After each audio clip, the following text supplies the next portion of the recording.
On the money lines, minus 176. Robinson fizzing it back. Serginho Dest blocks. Still in. Might be two. Is two. And I like over 2.5 goals in South Korea and Mexico. I think we're going to have a high scoring affair. Mexico have beaten South Korea by 1-0. I don't know usually what's going on. Let's begin the week from the studios of San Diego Sports 760 in the zone with Fletch and Sammy. Let's get it going on a Monday. What's happening, everybody? Ben Fletcher, Sammy Long, with you till 2 o'clock today. Sammy will keep the party rolling after that from 2 to 3. Schaefer and Sliwa will be your drive home. Bit of a long weekend. We stepped away from the mics on Friday to make room for something much more important, something much bigger than me and Sammy. That is Team USA dominating on the national stage. How about it? It's time that we have a bit of a problem here because all of a sudden we need to start taking this thing seriously, Sammy Long. And Team USA 2-0, 2 dominant performances over the world's powers. We're winning soccer games and we're going to keep winning soccer games. We're going to take down everybody and go win this freaking World Cup on our home soil. I think that's where we're going. And that's very, very fun. Padres dropped 2 out of 3 to the Texas Rangers. Not so much fun. They're less fun to watch than Team USA. Look, I'd say like the offense kind of got it going this weekend. That was nice to see. Manny Machado hit a clutch home run for the first time in years. It was like kind of cool to see the offense get it going. But when you only win 1 out of the 3 games, then it's not so much fun. Also, Giannis Antetokounmpo, we could expect him to get traded any second now. The sports world is on fire right now. We're here to talk about it for the next couple of hours. Plus, I don't know if you saw any of it over the weekend, Sammy. San Diego on display for the world to see. That NASCAR event was a huge success. In fact, the head of NASCAR in San Diego, the lady who kind of put it all together here, she has already come out and said, we're looking at 4th of July weekend next year for NASCAR in San Diego on Naval Base Coronado. What a job by everyone involved. I know Sports San Diego, Mark Neville, we've had him on the show a million times. It was a big part of getting NASCAR here. NASCAR itself, seeing the potential in Coronado Island, and the people of Coronado, who I know were complaining about some of the noise associated with NASCAR, some of the crowds that were associated with NASCAR. But what a smashing success it was out of Coronado Naval Base over the weekend. Very, very cool to see San Diego shine the way San Diego always shines. Sammy, you ready to have a great show? I am feeling very patriotic today. Feeling very patriotic today. That's the right word for today. I've got like eagles swirling my head today. I've got red, white, and blue flowing from these veins today. Because I don't know about you, but when I sat down, ooh, can you all hear that? Look at that. When I sat down to watch on, was it Friday to watch Team USA go up against Team Australia, I'll be honest, I was a little nervous because I had the feeling that maybe Team USA was going to get a little too big for its britches. That maybe Team USA was going to think, oh, look what we just did to Paraguay. We could take anybody. And maybe come in a little overconfident and maybe not come with that same spice that they had in that game against Paraguay. And what we saw was the complete opposite. I thought Team USA looked motivated. I thought they were working their asses off. Clearly, this means something to the boys. Clearly, the decade plus of people kind of talking about the U.S. men's national team as less than is getting to these boys. And clearly, they're sick of the best soccer story to come out of America over the last, lifetime is the U.S. women's national team. Well, the U.S. men's national team is stepping up in a big way, man. And I got to tell you, if you don't have the fever yet, I don't know what's going on. I've never claimed to be the biggest soccer fan in the world. Tell you what I am a fan of, and that is the US of A. And watching those boys go out and kick some Australian ass, kangaroo who, that's what I'm talking about. It was awesome to see them get the win again. Flo Balogun is becoming one of my favorite athletes on the planet. That dude works his ass off, and I don't care if he just got born here for a second and it's a technicality. That dude's an American because he chose us. I love this team. Well, they've been fun to watch. And then you did wonder, so you come out against Paraguay. It's unbelievable. It's 4-1. You score 3 goals in the first half. It's like everyone's singing their praises. It's how you follow it up. And you did get at least personally, I got kind of nervous because Australia, what they were able to do against Turkey the week before was their back line is very good. And they play an excellent brand of defense for soccer. Back line. And they really counterattack, and then not having Christian Pulisic in that game, you go, oh no, are we going to see what the old U.S. men's national team was when it was kind of just Pulisic and no one else could score? Would that happen to Balogun? Would Balogun be kind of by himself and with Pulisic not there on the wing, not able to really kind of put some offensive pressure? to get 2 goals up there and then to battle some adversity in the second half because Australia made a little bit of a run for Balogun to get in, for Freeman to get a goal. It's just exciting, and this team looks like they're playing very loose. There's not a lot of expectations for them, and we've talked about this in other World Cups. When you're the home country playing, the home crowds really do mean something in soccer because it's obviously things can sway in one big play or another, and the intensity of the crowd can really get to people. But this U.S. team is fun. It's great seeing Balogun and Pulisic, even though Pulisic missed that game too, kind of creating a dynamic duo, and the offense is there. They have scored 6 goals through 2 games. They scored 3 in 4 games at the last World Cup. They've been exciting. Listen, we'll see when they get to the knockout rounds because they won the group. They might get Bosnia. They might get some teams they'll be favored against. And then who knows? You take on one of the big dogs. Maybe at home you can pull the upset. But the World Cup has been an absolute blast so far. Can you imagine Team USA beating England? Can you imagine? What country, if you got to pick a country for the U.S. to beat, who would it be? England. We're re-racking it 250 years later, boy. We still got your number. I'm telling you, I think that would be so freaking cool. I know England's not the top of the world right now in soccer. But they're pretty damn good. They've won a World Cup in the last handful of them. Just like John Adams, dude, George Washington, dude. A little tribute 250 years later. We would do a full 2-hour show of nothing but that eagle sound effect. We would do a full 2 hours where all you hear is the screech. I would love that more than anything. But yeah, of course, any of the big boys, like you're talking about Miracle on Ice territory if they get to like a France or a Spain. But any of them, I just think that this team is really easy to get behind, man. And I'm telling you, like, this has been the most unexpected thing of 2026 for me, was to really like get involved and get invested in what's going down on the pitch with the footy. But I'm really, really enjoying it. And I think it's a big part because of this Team USA and what they've been doing. Also, kind of cool that San Diego Sports 760 has been the soundtrack to the World Cup. I heard from a couple different people that there was some big party on Mission Beach over the weekend where they just had loudspeakers playing San Diego Sports 760 for the call of the USA versus Australia. SD made the national broadcast. They show when we scored that second goal. It was awesome. Hell yeah, brother. San Diego very, very showing cool. out. I'm loving it, man. All right, let's get to the big 3 of our number 1. We will talk about those Padres coming up in just a little bit. Also, the NBA draft and Giannis Antetokounmpo are now linked. We'll get into that as the hour goes on. But good for Team USA, man. This is a lot of fun to watch. And if you would like to win a pair of tickets to go see Brit Floyd, which is the Pink Floyd laser show that's coming back to San Diego, it'll be at the Cal Coast Credit Union Open Air Amphitheater on Saturday, July 11th. If you would like to go, you can buy tickets at Ticketmaster.com or tell us how far Team USA is going in the World Cup this year. On the talkback mic, just open up the free iHeartRadio app, tap the little red microphone icon, leave us a message on how far Team USA is going. Leave us an eagle screech while you're at it. We'll hear the best impressions throughout the show today. Samuel, let's get to the big 3. Go ahead, smash. Your lunch break is here. Ready to go back to the office and knock the socks off your friends? Coworkers? It's time for the top stories of the day. The big 3. SD Tyler on YouTube says the NASCAR race was dope. Yes, it was. It was very, very cool. Tyler was out there. I don't know. Did you see Jimmy Johnson's Twitter page over the weekend by any chance? I did not see that. He was driving around and he posted a video or posted a picture of his car's screen, like his AirPlay screen that he had going on.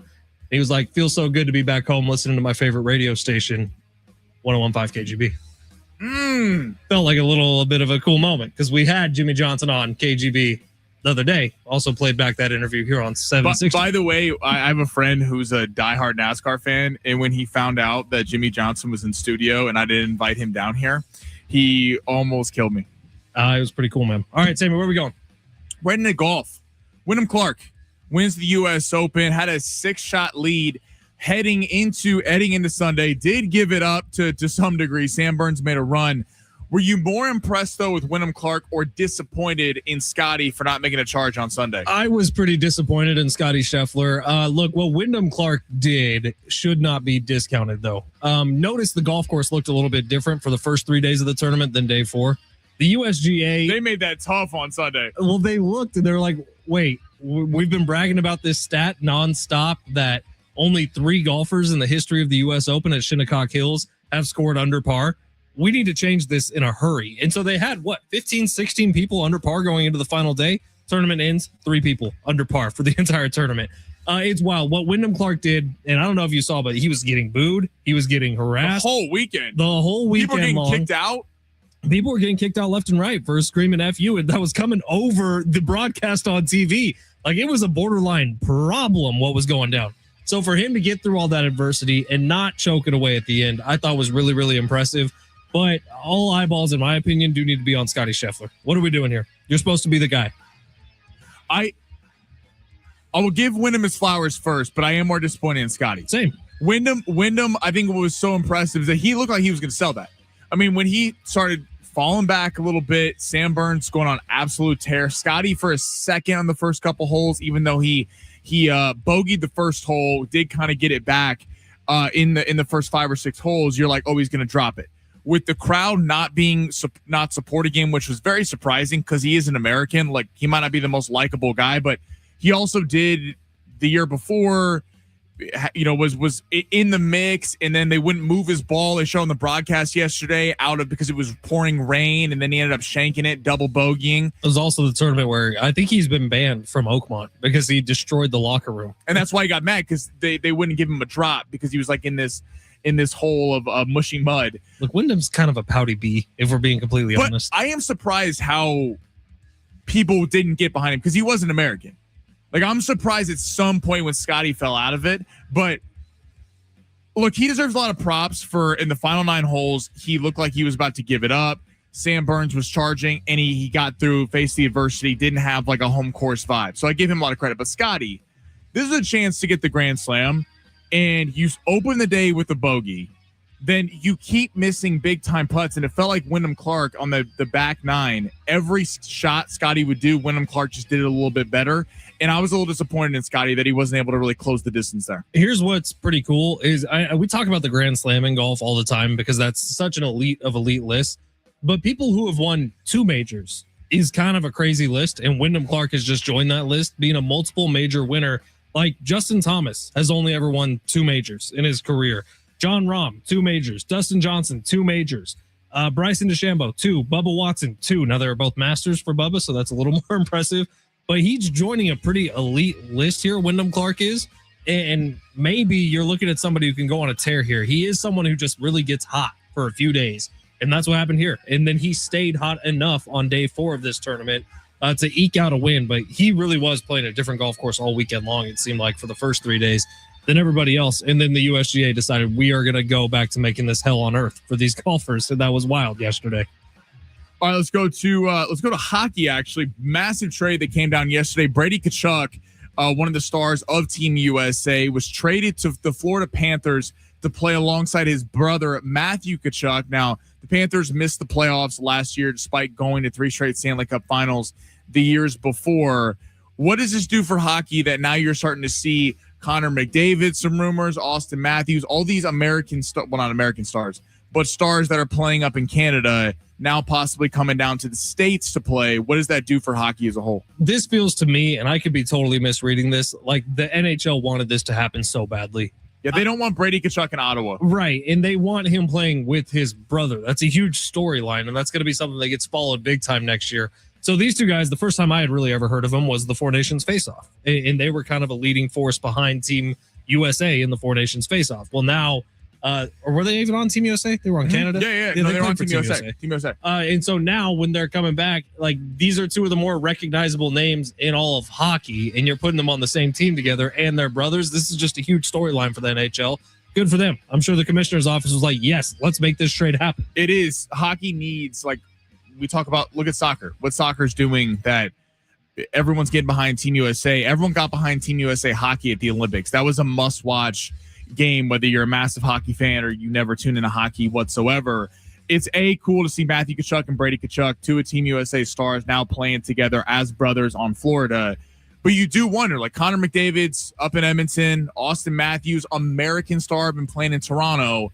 There's been some rumors about the LA Kings, possibly, just coming down south a little bit.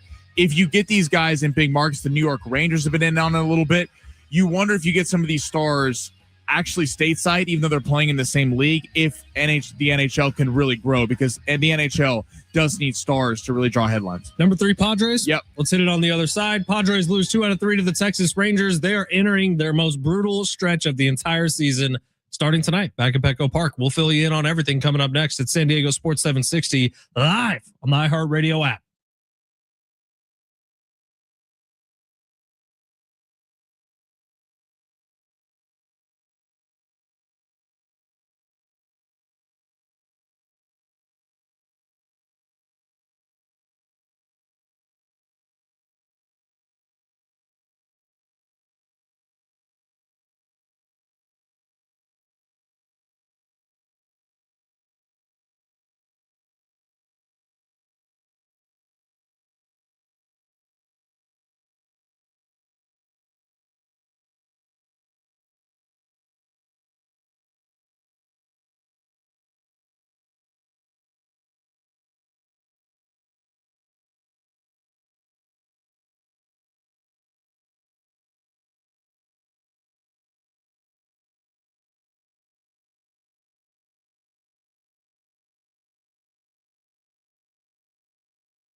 Yes, it does. You're going to hear every Team USA match right here on 760. Their next one is coming up this Thursday night, SoFi Stadium, right, Sammy? Yep. Thursday night, 7:00, SoFi Stadium. Our coverage will get going at 6:30. Can't wait for it, man. If you're not buying into this, that's fine, but it's a lot of fun. Jump on the bandwagon because Team USA feels like they're doing something special here. All right. Speaking of not special, San Diego Padres. Goodness gracious, man. I really hate that I nailed this on the head, but I nailed this on the head, Sammy. This was what, a month and a half, 2 months ago? I said, watch, the pitching's been so good that as soon as the offense turns any sort of corner, the pitching is going to fall apart. This weekend, the pitching fell apart for the San Diego Padres. The Rangers put up huge numbers on them. You know, this was the first time the Rangers had beat the Padres in a series since 2018. True story. True story. The Rangers won a World Series in there too. They have, yeah. But the Padres have just been really good against Texas. Well, they weren't this weekend. And it's weird because some of the things that we've been asking for happened. Like Samad Taylor moved up in the lineup finally. He was hitting second on Saturday, led off yesterday. Manny Machado had a huge home run in a huge moment Saturday night, won them the game in the 10th inning. That was great. What the hell is going on with the other 2 days? Like, this Padres team isn't fun to watch. They're not particularly good at baseball. The pitching is starting to fall apart as the offense started to get going a little bit. And like, forget all of that. Forget everything that's happened up to this point. They're 2 games over 500. No one should feel very good about this team. They're going into a stretch of games where they're playing the Braves, the Dodgers, the Cubs, the Dodgers, the Diamondbacks, the Blue Jays. That's the next 6 series for the San Diego Padres. Does anyone feel good about any of those? This weekend felt like a microcosm of the Padres season. Like Friday, I don't even mean to laugh. It's almost comical. If you don't laugh, you cry. Because on Friday, they score 5 runs the first inning. You're like, great. Wait, what a way to kick off a series. You give up 6 at the bottom of the first inning. And then you lose that game. Saturday, give them all the credit in the world. Go to extras, gritty win. Great seeing Manny Machado finally come through in a big spot with the 3-run shot. And you're like, all right, maybe you can win this series. And then yesterday, you don't hit late. And I know Tatis was pinch hitting and everything, but there's just, you can't keep, it's a microcosm of the Padres season in that there's moments like Saturday where you're like, okay, maybe they're back. Maybe Machado and Tatis has been coming out of his slump and these guys can get it together while the pitching staff and the bullpen and everyone else, all the counterparts have held it together for a large part of the season until the Stars could get back to being Stars. And yet they don't actually win a series. They went 4-5 on the road trip. I mean, that's atrocious. That's an atrocious record on the road when the record or the schedule you just laid out, Ben, the Braves and the Dodgers, you play 6 times this week. I mean, at home, so you expect a decent record. But what's a manageable expectation? 3-3 for now, because you've lost all these series. You've lost all these series of you win one game against the Cubs, you lose that. You win one game against the Dodgers, you lose that series. You get swept by the Phillies over 2 sets. You have not been able to build a gap. The Cardinals have taken it to you over the last few series, going 4-2 over their 6 games. And so now over this next 3 weeks, if the Padres want to remain relevant in the playoff picture and want to be buyers at the deadline, they have to have a good record. And guess what? You're going to have to do it against all the teams that you would have to beat in the NL. In the inconsistency of the bats is hard to believe that they're really going to have a good record over the next 3 weeks. 39-37 right now is their record on the season. So 2 games over 500. It was less than a month ago. They were 9 games over 500. So this has been a bit of a free fall for the Padres. And now of those games I just listed, trying to do the math real quick on how many games that is so we can put a number on the win total for those games, Sammy. They play 3 against the Braves, 3 against the Dodgers. That's 6, 3 against the Cubs, 9, 4 against the Dodgers, 13. Yeah. 3 against the Diamondbacks, 16. No, 4 against the Diamondbacks, excuse me. So 17. And then 3 against the Blue Jays, 20. So over the next 20 games from now until July 12th,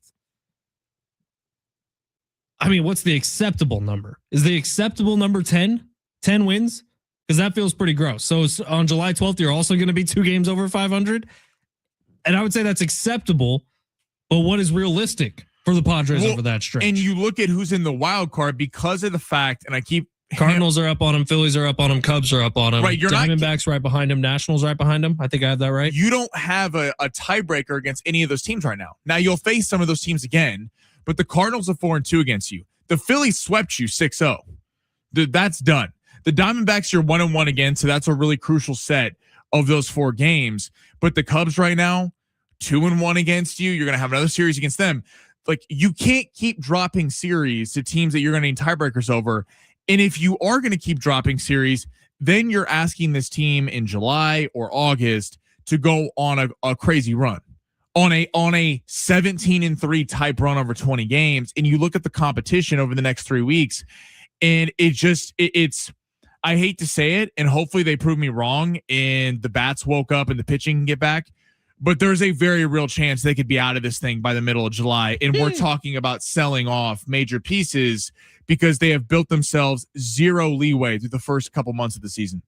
Every once in a while, Sammy says things that I think are kind of crazy, and I would like to think that that was kind of crazy, but I don't think it was. I think that's 100% accurate.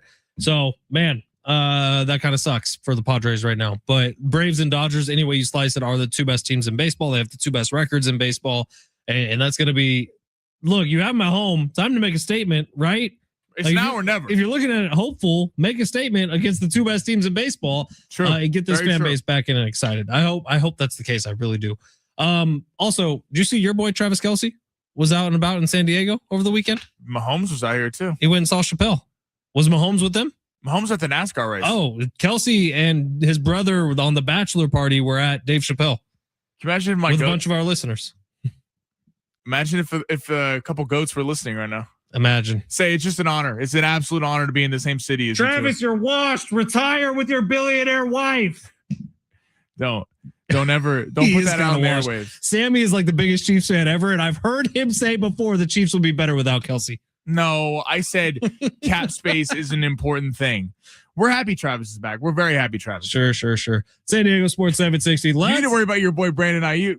I go to Washington, dude. Go. We don't want you. Go. Go Commanders. Hey, go Commanders. Goodness gracious, man.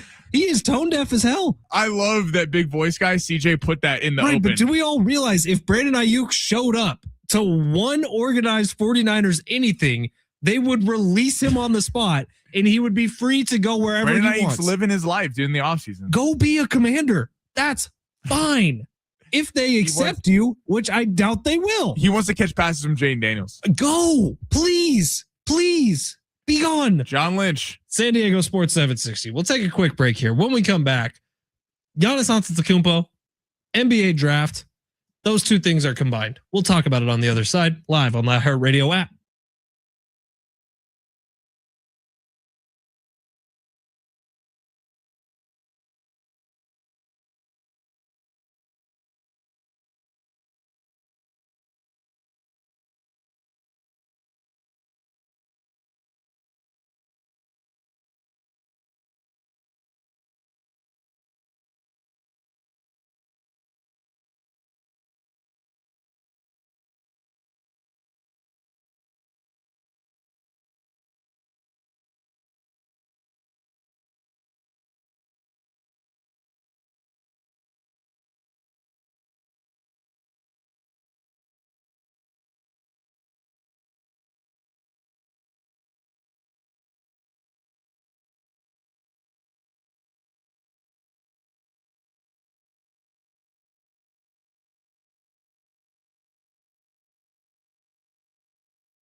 The sport sponsored by eBay. Padres will be taking on the Braves tonight live from Petco. That game will be on primetime at ESPN at 7 o'clock. Michael King will be getting the ball for the Pods. And the NBA draft is tomorrow. Darren Peterson, AJ DeBonstar are likely to be the number 1 overall pick between those two. The Washington Wizards have just signed Trae Young to a 4-year, $212 million deal after being acquired at the trade deadline.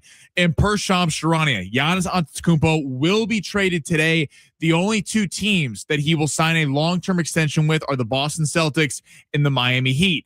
eBay is home to millions of finds, and each one becomes part of your story.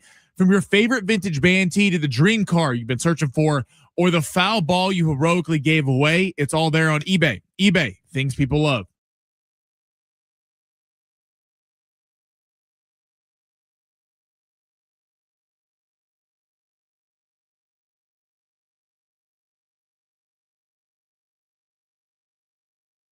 San Diego Sports 760, Ben Fletcher, Sammy Long with you till 2 o'clock today.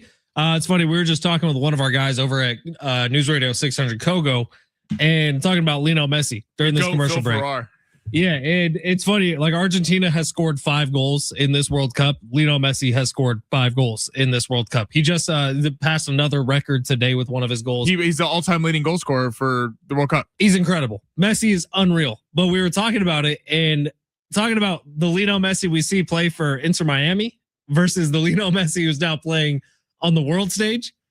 And it's kind of two completely different people. And I sort of likened it to, I think Lionel Messi might treat the MLS like it's pickup basketball. Right. You need something to fill the time, fill the pockets. Now the MLS is a big deal locally, but if you're Messi stacking up his Champions League trophies, his World Cup trophies, an MLS title means a lot less than all those. MLS told him like, hey, if you come over here, we're going to give you a portion of every new TV sign up for Apple TV is yours. He has a portion of Inter Miami, I believe. Right. And I think he has a portion of the MLS as a whole.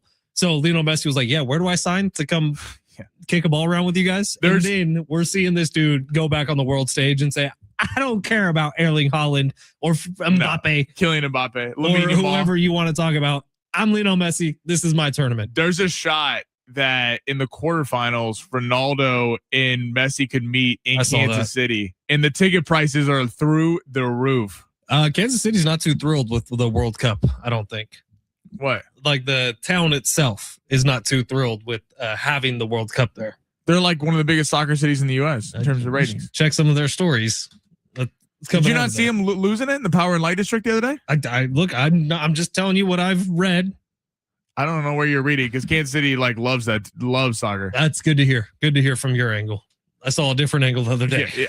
Ben Fletcher's the king of seeing one person's story and then equating it to an entire city of people. Sometimes I listen to Trending with TD in the morning, and Travis Dale isn't always right. Well, yeah, Travis Dale also thought that England and America will be playing on July 4th, and that's not right. Yeah, which I was really excited for when he said that this morning, and now to find out that that's BS kind of makes me mad. But 858 is trying to diminish Messi. Said Messi should have been shown a red card against Algeria, but no one wants to talk about that. LOL. We actually did talk about that on Friday, and I actually broke one of my main rules of sports, and I said Messi should probably have different rules than the rest of the soccer players. Yeah, which I'm still will stand 10 toes on. I know soccer heads are probably in their cars screaming right now, but I don't care who plays for Algeria. I want to see Messi out there, so I like the physicality. All right. It is San Diego Sports 760. And if you have not seen the news today, Sammy talked about it in his update, but it sounds like Giannis Antetokounmpo will be moved either today or tomorrow morning. Before the draft, tomorrow. 2 teams, Celtics, Heat, are the only 2 that Giannis has said he would go to and sign an extension with. Right. So he could be traded to Minnesota's been involved. The Lakers have not been involved, but Minnesota. I saw 4 teams this morning. Yeah. Minnesota's been kind of thrown out there, but it's Boston and Miami. I do think it's interesting from Giannis, though, because Giannis is seeing what's happening in the West. Giannis is like, wait, I play in the Eastern Conference. Now, the Bucks have not done a good job of surrounding me with big-time talent to win. They tried with Dame. Chris Middleton was good for a minute. But now it's like I could stay in the East, go to Boston, Boston does a great job of developing young talent, and they're always relevant, and they're just really good at it. And Miami has done a good job with Pat Riley of, again, acquiring young talent and building. I think Giannis is sitting here looking at the Western Conference. It's like, look, I don't want to deal with Shea, Wemby, Luka, He would probably be joining Anthony Edwards. We don't want to deal with the gauntlet that's the Western Conference. Hell, Kevin Durant's over there. You could see LeBron probably going back to the Lakers, but maybe he goes to Golden State. The West is just going to be a gauntlet year in and year out, and I think we could be seeing different teams every year depending on, because it's just kind of who's the healthiest. Whereas the East, you have the Knicks, who I expect to be back right up there next year. But besides that, Halliburton, the Pacers should be back with him coming off the Achilles injury, but Cleveland has major question marks. The Bucks are obviously going to be a disaster when he's gone. And I mean, the Hawks are an up and coming team, but the East is kind of wide open after the Knicks. So I think that's why you're seeing Boston and Miami be two of his preferred spots. Now, Giannis is 31 years old. He's definitely on probably the back end of his career, but he could still absolutely dominate a playoff bracket by himself or with some help. So the thought process here being if he's with Celtics, it'd be him and Jason Tatum as the big duo. Jaylen Brown would be the trade piece. Right. Who would have to move out of Miami to make room for Giannis? Well, it'd be Tyler Herro would be coming back, who's from Wisconsin originally, played basketball at Wisconsin, so a little bit of a homecoming. And it would be a boatload of picks. So it's really like the Bucks have to decide, do they want the star and Jaylen Brown to build around? But then you also risk Jaylen Brown being like, screw this, get me out of here. What's up, Lakers? I'm going to go play with Luka. Right. After a year. Right. Like, I don't, because he's going to have the same problem Giannis faced. Or you get Herro, Khalil Ware, like some nice pieces and just try to build through the draft and try to do what Oklahoma City did, which I think is the way to go. Because it's not like Milwaukee's ever going to be some destination that a bunch of free agents are going to go to. They're going to choose New York. They're going to choose Miami, Dallas, LA, the Bay. They're going to choose Chicago. It's like the only way to be relevant is to draft like OKC and get these guys on young deals. So I would probably go with the Miami offer if I was the Bucks, but I guess if you have an assurance from Jaylen Brown that he wants to build around himself and be the franchise guy, you can't go wrong there either. I'm just curious what Giannis would prefer. Like I would think Miami would make more sense for Giannis. Him and Bam. More of an international market as well in Miami. That's a good point. You could probably sell yourself a little bit better in Miami. But Boston, you talk about history, NBA history. Like Giannis could etch himself into part of that. And are you surprised that if you're Boston, why Jason Tatum isn't the trade piece, not Jaylen Brown? It's a great point. It really is. Like, what has Jason Tatum shown us over the last couple of years? He has the ability to be one of the best players in the NBA. He's also injury prone. Mm-hmm. And are we positive this will be the last huge injury he has? And this past season, the Celtics were better before Jason Tatum came back. Everyone thought the team would be a disaster without Jason Tatum. The only reason Jason Tatum came back was because Jaylen Brown had them as the number 2 seed in the Eastern Conference in a position to go far. Now, I know they choked against the Sixers. I know that there's a lot that plays into this, but for some reason, Jaylen Brown in Boston, there's been reports of them not getting along, but all this guy did was be the finals MVP against Luka and Kyrie Irving, and Derek White, Jrue Holiday, and Jason Tatum all get to go play on Team USA except him. So I don't know if people don't like him in the building or what, but Jaylen Brown feels like a very underappreciated superstar in this game.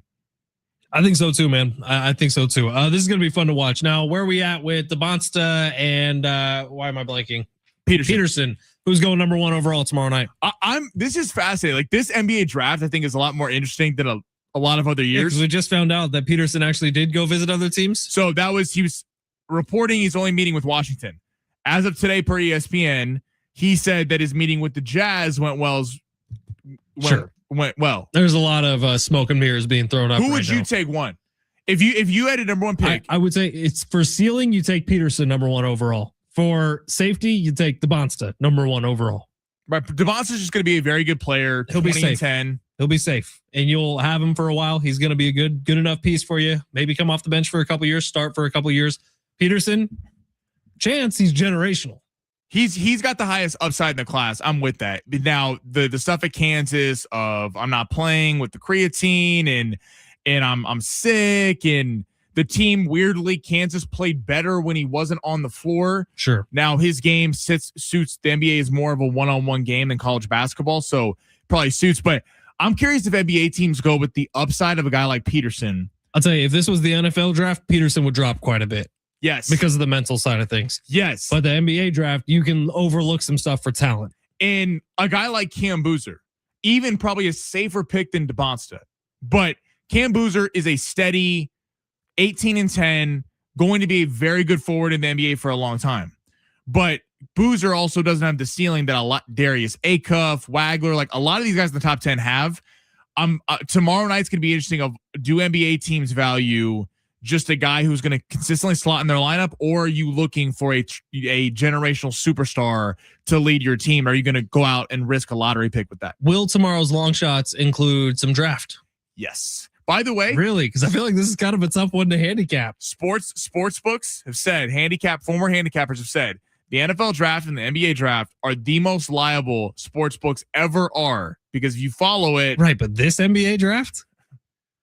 I think we're going to see some shocks in the top 10. All right. San Diego Sports 760. Speaking of long shots, that's coming up next. Sammy's going to build us out a lineup we can all put money on and feel great about. He's actually on a 1-week streak of Monday winners. We'll see if it continues. We've hit two winner last week, a winner week before. We'll see if it continues. Coming up next, it's San Diego Sports 760 live on the iHeartRadio app.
Hey, it's Fletch for the Valley View Casino and Hotel, and it's here. The 3 C's event is coming up this weekend.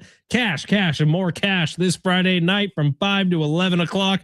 This month's winner could go home with $35,000 guaranteed in cash, or you can risk it all and spin to win for the ultimate prize of $100,000 plus an additional $30,000 in cash, and free play will be given away throughout the night to 70 lucky winners. You can earn entries all month long by playing slot or table games, and you can activate your entries the day of the giveaway at the guest service kiosks located throughout the casino. Don't miss this event. The 3 C's, June 26th, this Friday at the Valley View Casino and Hotel. All Players Club members are eligible to win. If you're not a Players Club member yet, signing up is quick, easy, and free. And when you join the Players Club, you're getting over $200 in free offers to use at San Diego's favorite casino. Don't miss out. Visit Valley View Casino and Hotel this Friday night, June 26th, for the 3 C's event. Cash, and more cash. And join the Ultimate Players Club to get over $200 in free offers today. To learn more, visit valleyviewcasino.com. All guests 21 and over are invited to enjoy the casino, hotel, and restaurants.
Sammy and I were just having a very deep conversation about long shots and where we're going with tonight. Where Sammy's going with tonight. He asked me for advice, which he rarely does. I wanted advice on a potential Padre. Now we're kind of going back and forth about, well, Michael King's really been struggling lately. I think to put everyone at ease a little bit here, Michael King at Petco Park this year, fantastic. I think over the last 2 or 3 starts, he's up around like an 8 or a 9 ERA. At Petco Park this year, he's sub 3. So at Petco Park tonight, no run first inning. Those bets scare me Because it could just be over like that. Yeah, there's no like, oh, hey, they could come back. You know what I mean? Like I'm trying to ride with the 858, man. The 858 is like building a retirement fund based on no run first innings. The 858 does love himself or herself a no run first inning bet. I'm just gonna guess and say it's himself. I think you probably got that right the first time. I could be wrong. It wouldn't be the first time, but I'm just gonna guess. Degenerate gambler. Come on. Welcome home, by the way. You're saying women can't be degenerate gamblers? I'm sure they can, but I was at Agua Caliente out in Palm Springs over the weekend at a casino. I guarantee you there was all genders were there, and there was a lot of degenerate gamblers. Sure.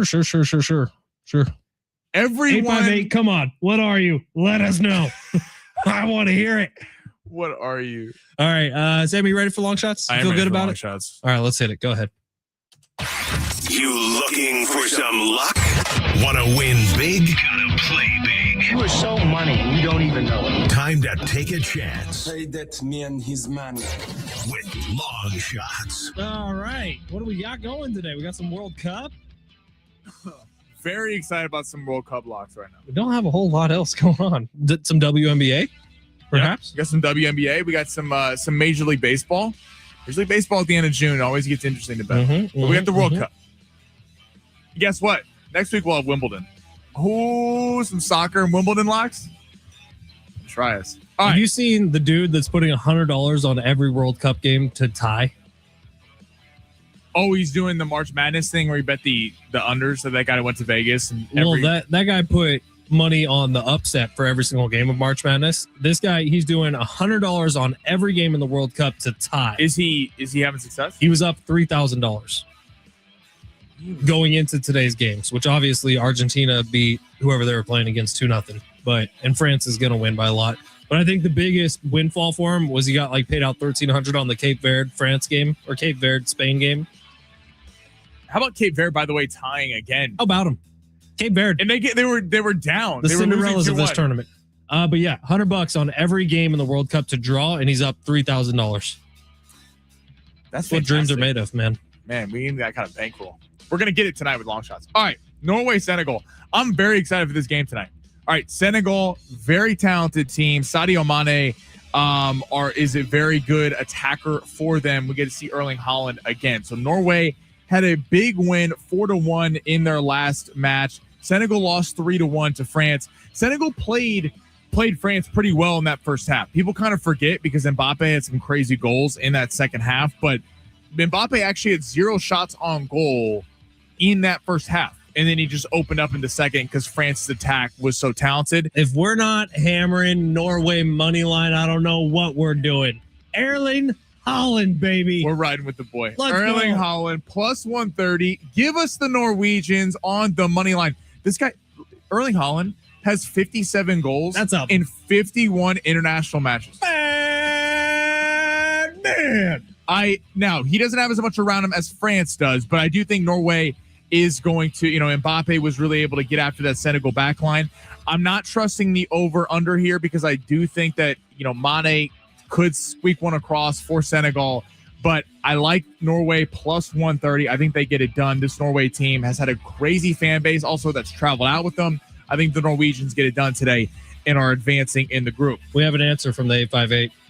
I'm not man. I'm not woman. I'm just a degenerate gambler that loves long shots and loves House of Dragons, baby. Oh, we back. Shout out to the 858. No run first inning or not tonight, Padres Braves. Let us know before Sammy's done with long shots. 858, you guys sent it in. Shout out to the 858. All right, Uzbekistan and Portugal. Now, a lot of drama with Portugal. Okay, yeah, the 1-1 draw This game's not even today. This is tomorrow. morning before we get on air, though. Okay. So we're going to have some locks before. All right, Uzbekistan and Portugal.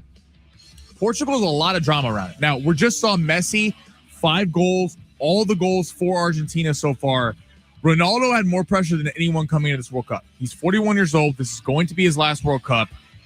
Portugal kind of became a sexy underdog pick before the tournament, and they only got 1 goal across in their last match. Now, Uzbekistan, they are a massive favorite over. I like over 2.5 because the last 2 matches, Uzbekistan has gone over 2.5 goals. That came against number 7 ranked Netherlands and number 12th ranked Colombia. Portugal is currently ranked 9th. And Uzbekistan, their last 3 matches versus teams ranked in the top 20, have averaged a little over 3 combined goals. I think Portugal puts on a show. We saw France do the same thing. Cape Verde, they had a draw. Everyone's like, what the hell is wrong with Spain, the pre-tournament favorites? They put a beat down on in their second game yesterday over the weekend. I think Portugal, Ronaldo, they get it done in this match and to set up a big third match for them to hopefully move on. I was going to make a bunch of Borat jokes, but Borat's from Kazakhstan, not Uzbekistan. Close. I think they share a land border, but they're not the same place. I think they share a land border. All right, Braves Padres. Braves Padres. He hasn't texted back yet. 858 has not texted back yet. So guess what? We're riding with the pick. This is a straight pick 'em on the money line. Okay, minus 110 either way. Michael King, Grant Holmes. The over-under opened at 7, which is extremely low. That's telling you they don't believe in the Padres offense whatsoever, but they do think the Padres bullpen as well as Michael King will be able to keep the score down. This Atlanta lineup is lethal. I mean, they had the down year last year and didn't end up making the postseason, but they're right back up there. I mean, this team has all the offensive talent 1 through 9 to get after this. I do like the over 7.5. I'm going to roll with the over in this game. I know that's nervous. 1-0 game. Betting on an over with the Padres, Matt Olson, Ozzie Albies, Austin Riley, Ronald Acuna Jr. This team is stacked from 1 through 9. They're going to put up runs. Michael King has been susceptible over the last 3 weeks. He has not been the same pitcher. I don't put a lot of that on Michael King. I put that on the offense being so bad that he's had to be perfect. But I think Michael King gets touched up a little bit. And then on the Padres side of things, they did find the offense over the weekend. And this is a really big game for them to show that they can hang with the big boys on a nationally televised game. I think the offense comes to life a little bit. I like over 7.5 runs in Padres Braves. I like Portugal and Uzbekistan over 2.5 goals. And then I like the Norwegians plus 130 on the money line tonight at 5 o'clock. Nationally televised anything San Diego. Get ready for a 1-0 snooze fest. I'm just going to call it right now. This is an under waiting to happen, Sammy. Under waiting to happen. I'm going to have faith in Tatis and Machado. Now, I know that hasn't been faith in you, even though I'm an idiot for doing it. But yes, I did take the over on my lineup. I think there's some value here in the over. If you weren't so hot on Mondays, I would not be following this lineup. I think there's some value here on the over tonight. But the Monday streak must continue. All right, it's San Diego Sports 760. Hour number 2 is coming up next. Have we heard about the traitorous nature of college basketball and what's going on right now? Ooh. Can we talk about this? Because what the hell? Talk about a turn face. This is a 180-degree turn for one college basketball coach who may find himself. I would never leave my program. Never. Are you kidding me? I bleed blue and gold. Yeah, right. I hate the NBA. San Diego Sports 760. We'll get to it coming up next live on the iHeartRadio app.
Sports sponsored by rockauto.com. Padres starting a 3-game set against the Atlanta Braves tonight. Grant Holmes will be going for Atlanta, while the Padres will be going with Michael King. That game will be at primetime on ESPN at 7 o'clock. Out of the World Cup today, Messi gets another 2 goals, has scored all 5 goals for Argentina in this World Cup, beats Austria. Later on today, we got France and Iraq, Norway and Senegal in Jordan and Algeria, and we're waiting on the news to come down. Giannis Antetokounmpo, Persham Sharania will be traded today or tomorrow before the NBA draft. Miami and Boston are the favorites to land him because those are the only 2 teams he will sign an extension with.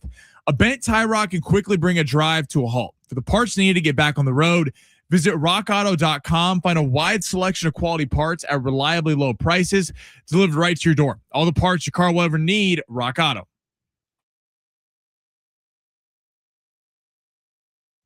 We will start from the beginning. I'm Ben Fletcher. That's Sammy Long. That's how it starts. Wyndham Clark puts his ball down. We're a long way from L.A. But the same thing happened there that happened here in New York as Wyndham Clark wins his second U.S. Open. There's a step up Tricati. Balogun to the byline. Balogun into the middle. 10. It's the United States once again on the board early. Drops it. It's his and it's in. Mexico lead. Luis Romo. Terrible mistake by the South Korean goalkeeper. Before I lay down and go to bed tonight, I just wanted to say, go Commanders. Go Commanders, man. Go Commanders. Plus, I want winners. But I like over 3.5 goals in Brazil and Haiti. just guessing. I like the U.S. on the money lines, -176. Robinson fizzing it back. Serginho Dest blocked. Still in. Might be 2. Is 2. And I like over 2.5 goals in South Korea and Mexico. I think we're going to have a high scoring affair. Mexico have beaten South Korea by 1 goal to 0. I don't know usually what's going on. Let's begin the week from the studios of San Diego Sports 760 in the zone with Fletch and Sammy. Don't you worry, all you international soccer fans. We have all the ranch packets you'll ever want. It is wild to see. I honestly love to see the fact that so many people have come from overseas and are like, oh, we've been lied to about America. This place is sick, because we do live in the greatest country on the planet. And I actually think the World Cup's doing a pretty good job of showing that. But yeah, we do. My wife and we've booked a trip. We're going out to Europe. We're starting in Scotland. We're going to London. We're going to Paris. We're hitting all 3 of them. And our only advice we've gotten so far is to bring ranch packets, because we'll be able to make so many friends, because everyone is loving the fact that we have ranch at like every bar across the United States. Because I guess they ranch, don't have ranch up there. I guess it's not really a thing. It's an American thing, and they don't really have it in Europe. And so everyone is like stuffing suitcases going back to their homeland with a bunch of like the powdered ranch or ranch dressing bottles, checked bags. It's kind of crazy what ranch has done in this World Cup. Quite the run. You're gonna be like a walking mark that you're a tourist. No, I'm going to be handing it out. I'm going to be making it rain with ranch packets, Sammy, and they're going to love me. That's what's going to happen here. While I wear my USA cap and maybe a onesie that's all just the American flag while I tour the Buckingham Palace. Please rep us well over there. Okay. Are you saying, is that something you're nervous about? It's something, see, I wasn't nervous about it. And you start talking about wearing a onesie and I'm starting to get a little nervous about it. An American flag onesie while I tour the grounds of Buckingham Palace. Oh, okay. I'm also thinking about, by the way, if I said this morning, your PJs, you and Kendall just walking around in France. Like that's not. I said this morning over on the KGB show, but I mean it 100%. This is from the heart, 1000% true. If Team USA does play against Team England in the World Cup, I am hosting a party in San Diego where we are dumping tea into a harbor. Oh yeah. I don't know how we get approval from that. I don't know if we need to talk to old Todd Gloria. I don't know if we need to get that on his desk. Dude, we got to get Mayor Todd. On the show. We are dumping tea into the ocean if America plays against England in the World Cup this year. And I will lead that charge and take all the arrows that come with it, because I'm sure there's going to be a lot of people not too happy with that. But I will put my name up for it. Yeah, people aren't going to be happy or not patriots. I agree. Go USA. All right, it is San Diego Sports 760. Hey, talk about some traitorism. Is that a word? I don't think that's a word. Being a traitor. Being a traitor. Dusty May, Benedict Arnold, head coach of the Michigan Wolverines, former national champion. Won it this year. Pretty incredible. Well, the run that Michigan went on, $14 million payroll. He raised all that NIL money. He got them the best team money could buy, and they went and they dominated. Michigan, in all sincerity, that was one of the more impressive college basketball seasons we've seen in a long time, what Michigan was able to do. They had the best front court in the country, and when it got to the tires hit the road, they got into the championship rounds, and they had to rely on their guards, which was something they hadn't really done all year with different injuries they had to their bigs. Super, super impressive what Michigan did. However, after the national championship, Dusty May was on talk shows. He was quoted as saying, "I'm not leaving. I'm sticking with Michigan." He was on Colin Cowherd the day after the championship, and he said they had a celebration with friends and family when they got back to Michigan, and his wife asked him if he was coming home, and he's like, "No, these are the 2 biggest weeks, the transfer portal. I'm going to be up all night working on next season." Now, what was the news this morning, Sammy, about Dusty May? He's heading to Dallas. Oh, he's going to go coach Cooper Flag. He's going to coach Cooper Flag. Wow. Dallas Mavericks head coach. Dusty May, who said, "I'm not leaving," has left. It is now the head coach of the Dallas Mavericks, or is pending to be the head coach of the Dallas Mavericks. How crazy that we've seen. Now, Dusty May is not going to get as many headlines as Lane Kiffin. Sure. Because of what Lane Kiffin did of Ole Miss going to the playoff. He leaves, can't coach them, and then Ole Miss ends up winning a couple games, and Golding, the head coach, and Chambliss, the quarterback, they were all kind of chirping Lane Kiffin. That was a saga. I mean, it was the narrative was, how could Lane Kiffin do that to his own kids that he recruited? How could he leave? And now Dusty May. What this has shown is that college basketball and college football have become a business, where it used to be people would rely on the tradition, you recruited these kids, they're not getting paid at the time. How could you leave? Now it's, hey, the kids on the Michigan roster, Mara, who's going to get picked in the top 15 tomorrow night in the NBA draft, was making a couple $1 million. These guys are basically they're just on contracts. Right. And they're going to school in the background. Now that's a whole different conversation. Whether you think about the Michigan team, they were returning like 10 starting minutes from the year before. That was an entirely rebuilt roster of everybody getting brought over. Right. Of course there's no loyalty. This is the system that you have now built. So we just kind of have to deal with it. Now, I actually think Dusty May is a pretty good fit for Dallas. I know we joke a lot. I actually think this is going to work like gangbusters. I think he's a brilliant basketball mind. Cooper Flag needs this type of head coach to maybe lead him into the next few years of his career. I think this is a brilliant move by Dallas. But if you're Dusty May, why even say anything at the end of the season? Because if you just say, I'm going to make a decision with my family. I love Michigan. We won a championship. I'm not at liberty to do it right now to discuss this. Then it would be an option. But when you say I'm never going to leave, and then you leave, you get crushed. It also, like 10 years ago, people thought that coaching in college football and college basketball would be easier than coaching in the NFL or the NBA, because you probably had longer job security. You see guys who are legacies at colleges that are never getting fired. With the transfer portal and trying to recruit your own players. Miss me on that. I would not want that job these days. Now, being an NFL coach or an NBA coach, even though you might get the pressure more in terms of you're in a bigger media market than some small town college, you might have an easier chance of success because you're not recruiting with your NIL collective. And if you don't have the biggest NIL collective, it's hard to compete with the top. Here's what no one's going to talk about. Dusty May, if he wanted to, could have coached the next 20 years at Michigan because he 100%. just got them a national championship. 100%. He could go the next 10 years, by the way, without even making a Sweet 16. And he'd still be there. Maybe not, but probably still be there because he won the national championship. If this goes bad in 2 years with the Dallas Mavericks, he's out. He's done. If Cooper Flag walks in to the front office Dallas and go, hey, he's out. Like they're choosing Cooper Flag over Dusty May 100% of the time. Yeah, this is a risky move on his end. I do think this goes well though. And I actually think Dallas Mavericks fans, you have something to be excited about for the first time since that fateful day where Luka Doncic became a Los Angeles Laker. And you let Jalen Brunson walk. All right, let's get to the big three of our number 2. We'll get back to the Padres in just a minute. Sammy, go ahead, smash it. Your lunch break is here. Ready to go back to the office and knock the socks off your friends? Coworkers? It's time for the top stories of the day. The Big Three. All right, Sammy, where are we going? All right, let's head to the NBA. Trae Young. So the Wizards have all the headlines tomorrow with having the number one pick. Who are they going to take? But Trae Young opted out of his contract, signed a 4-year, $212 million deal ahead of free agency, which begins next week for to go back to the Wizards.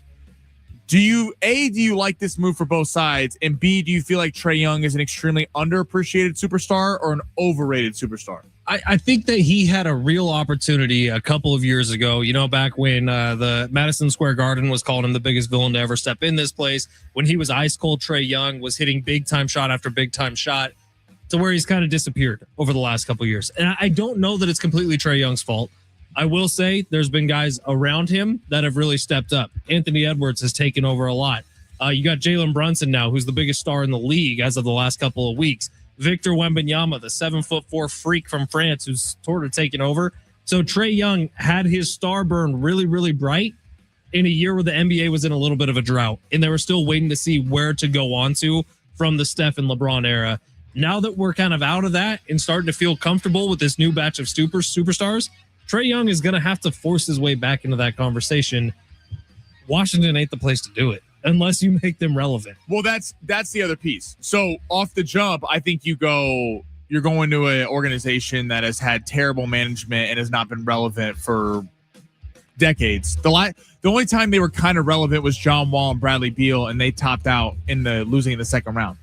But what was the story behind him wanting to get traded to Washington in the first place last year? Because that was the only place he said he would go. Yeah, he wanted to go to Washington, and he was working with Atlanta to get a deal. Why? Why Washington? They've been irrelevant for a decade. I do think, though, look what Jalen Brunson just did. The first person to bring the Knicks back to relevance will be a god in that city. Same thing with Washington. It is kind of amazing of all the teams that have been terrible, like Cleveland, Cleveland, small market, the Browns, things like that. It's weird that the Washington Wizards have been so bad for so long. Washington, D.C., big market. It was weird why the Commanders were so bad for so long, and then they've kind of turned it around a little bit with Jaden Daniels. It's interesting with Anthony Davis. If he can stay on the floor, it's a good pairing. I do think you're worried about AD being healthy and if Peterson or Devonsta can pop. But Trae Young, I do think, is an underappreciated star and someone that can make a name for himself if he's able. Like, Washington could be a playoff team in the Eastern Conference next year. And if he is, he'll get back to being the Trae Young we all know. All right, who next? Brandon Ayuk. Your favorite disgruntled wide receiver. Just go. So the Niners, if you've not been following this saga, the Niners, he won't show up to camp. Brandon Ayuk is driving 120 miles per hour, posting things about the Niners on social media, going after him. Driving 120 miles an hour while filming himself driving past Levi Stadium, by the way. He is on in a contract with the San Francisco 49ers. On his Instagram story on Sunday night, he said, "Go Commanders, go Commanders." He's like, before I go to sleep, I just want to say, "Go Commanders, go Commanders." So, go Commanders. As the resident 49er fan, do you think Brandon Ayuk can have value with another team off the jump? And what do you want to see the Niners do? The Niners would love to cut him. He just has to show up. Like, the second he gets back on 49ers ground and reports for one official team event, he will be cut. That's this part of the story nobody's talking about. But Brandon Ayuk is fighting his war over social media, and that's fine. The Niners have already given up on him. He's no longer a storyline within that team. George Kittle is probably the biggest voice in the Niners locker room outside of Fred Warner right now. Those are the two leaders of the team. George Kittle has gone on record saying, "I love Brandon Ayuk. I have called him probably 60 times over the last 2 years, have gotten zero answers." Like, at that point, it's over. And no one's trying to fight for it anymore. They've given him every opportunity possible because he's wildly talented. I don't know what he is now. He's had this ACL surgery. From all reports, he hasn't even rehabbed it. So I don't know what Brandon Ayuk is anymore. And Ayuk is a case of, he also, great player during the year when he got paid. No, he was like a 1,400-yard receiver. But he also had Shanahan scheming things up, Kittle in his prime. Debo was on that team, taking away, he was still in his prime, the top receiving targets. Christian McCaffrey joined that team. You had Purdy humming. So you wonder if Ayuk was the odd man out. You're doubling Kittle. You're not letting Debo get off and Christian McCaffrey. There's someone on that Niners offense back then that you had to leave open. I will just throw this out there to defend him. He was an elite route runner, had incredible hands. No, he was. He was. I think Brandon Ayuk, like there was a reason they were fine letting Deebo Samuel go. That was because they thought Brandon Ayuk was the next best thing. And they thought he was a legitimate wide receiver 1 in the NFL. And I thought so too. And I'm really disappointed to see how this turned out. The injury that happened was horrific. And it sounds like the recovery's been a disaster. But that's the whole Niners side of things, is they just wanted him around while he was rehabbing, and he never showed up. You know who is taking notice of this? Jerry Jones and Dallas Cowboys. Because they have a receiver in George Pickens who has had a disgruntled past, been great for Dallas, been unbelievable for Dallas. But when Mike Tomlin wants you off the team because he can't control your behavior and one of the most respected coaches in the NFL at the time, it tells you something. And George Pickens wants 1A money. He wants CeeDee Lamb type money. And it's one thing when Dak's there and CeeDee's there and everyone's kind of keeping him in check. Do we see a George Pickens type situation? I'm not saying where he's going off the rails mentally on social media, but where you pay him number 1 money and he has to be the number 1 and he can't do that. Look, maybe Jaden Daniels is the only one that can fix Brandon Ayuk, and that's great. They played together at ASU. I'm sure if they got back together, he would come back to some sense of normalcy, and I really do wish the best for him. But it's such a non-storyline amongst Niner fans now, to where like everyone's moved on. You just assume he's gone. You went and got Mike Evans, right? Like you drafted another wide receiver in Stribling. Like you've moved on from the Brandon Ayuk era. He's the only one who hasn't moved on apparently, which is kind of crazy. So everyone just go try it out with the Commanders. We wish you the best. All right, San Diego Sports 760. Padres next. We got some text line smashing Sammy a little bit on his long shots. We'll get into it on the other side at San Diego Sports 760 live on the iHeartRadio app.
You know, Kyle Schwarber has 29 homers on the season. You see, Kyle 29 on Saturday. It was Saturday or Friday. 3 home run game. And Harper hit for the cycle in the same game. Yeah. They put 15 runs up on the Mets. Isn't that crazy? Tatis has 2. My guy had 3 in one game. It is crazy, by the way. Like, what do you think about that?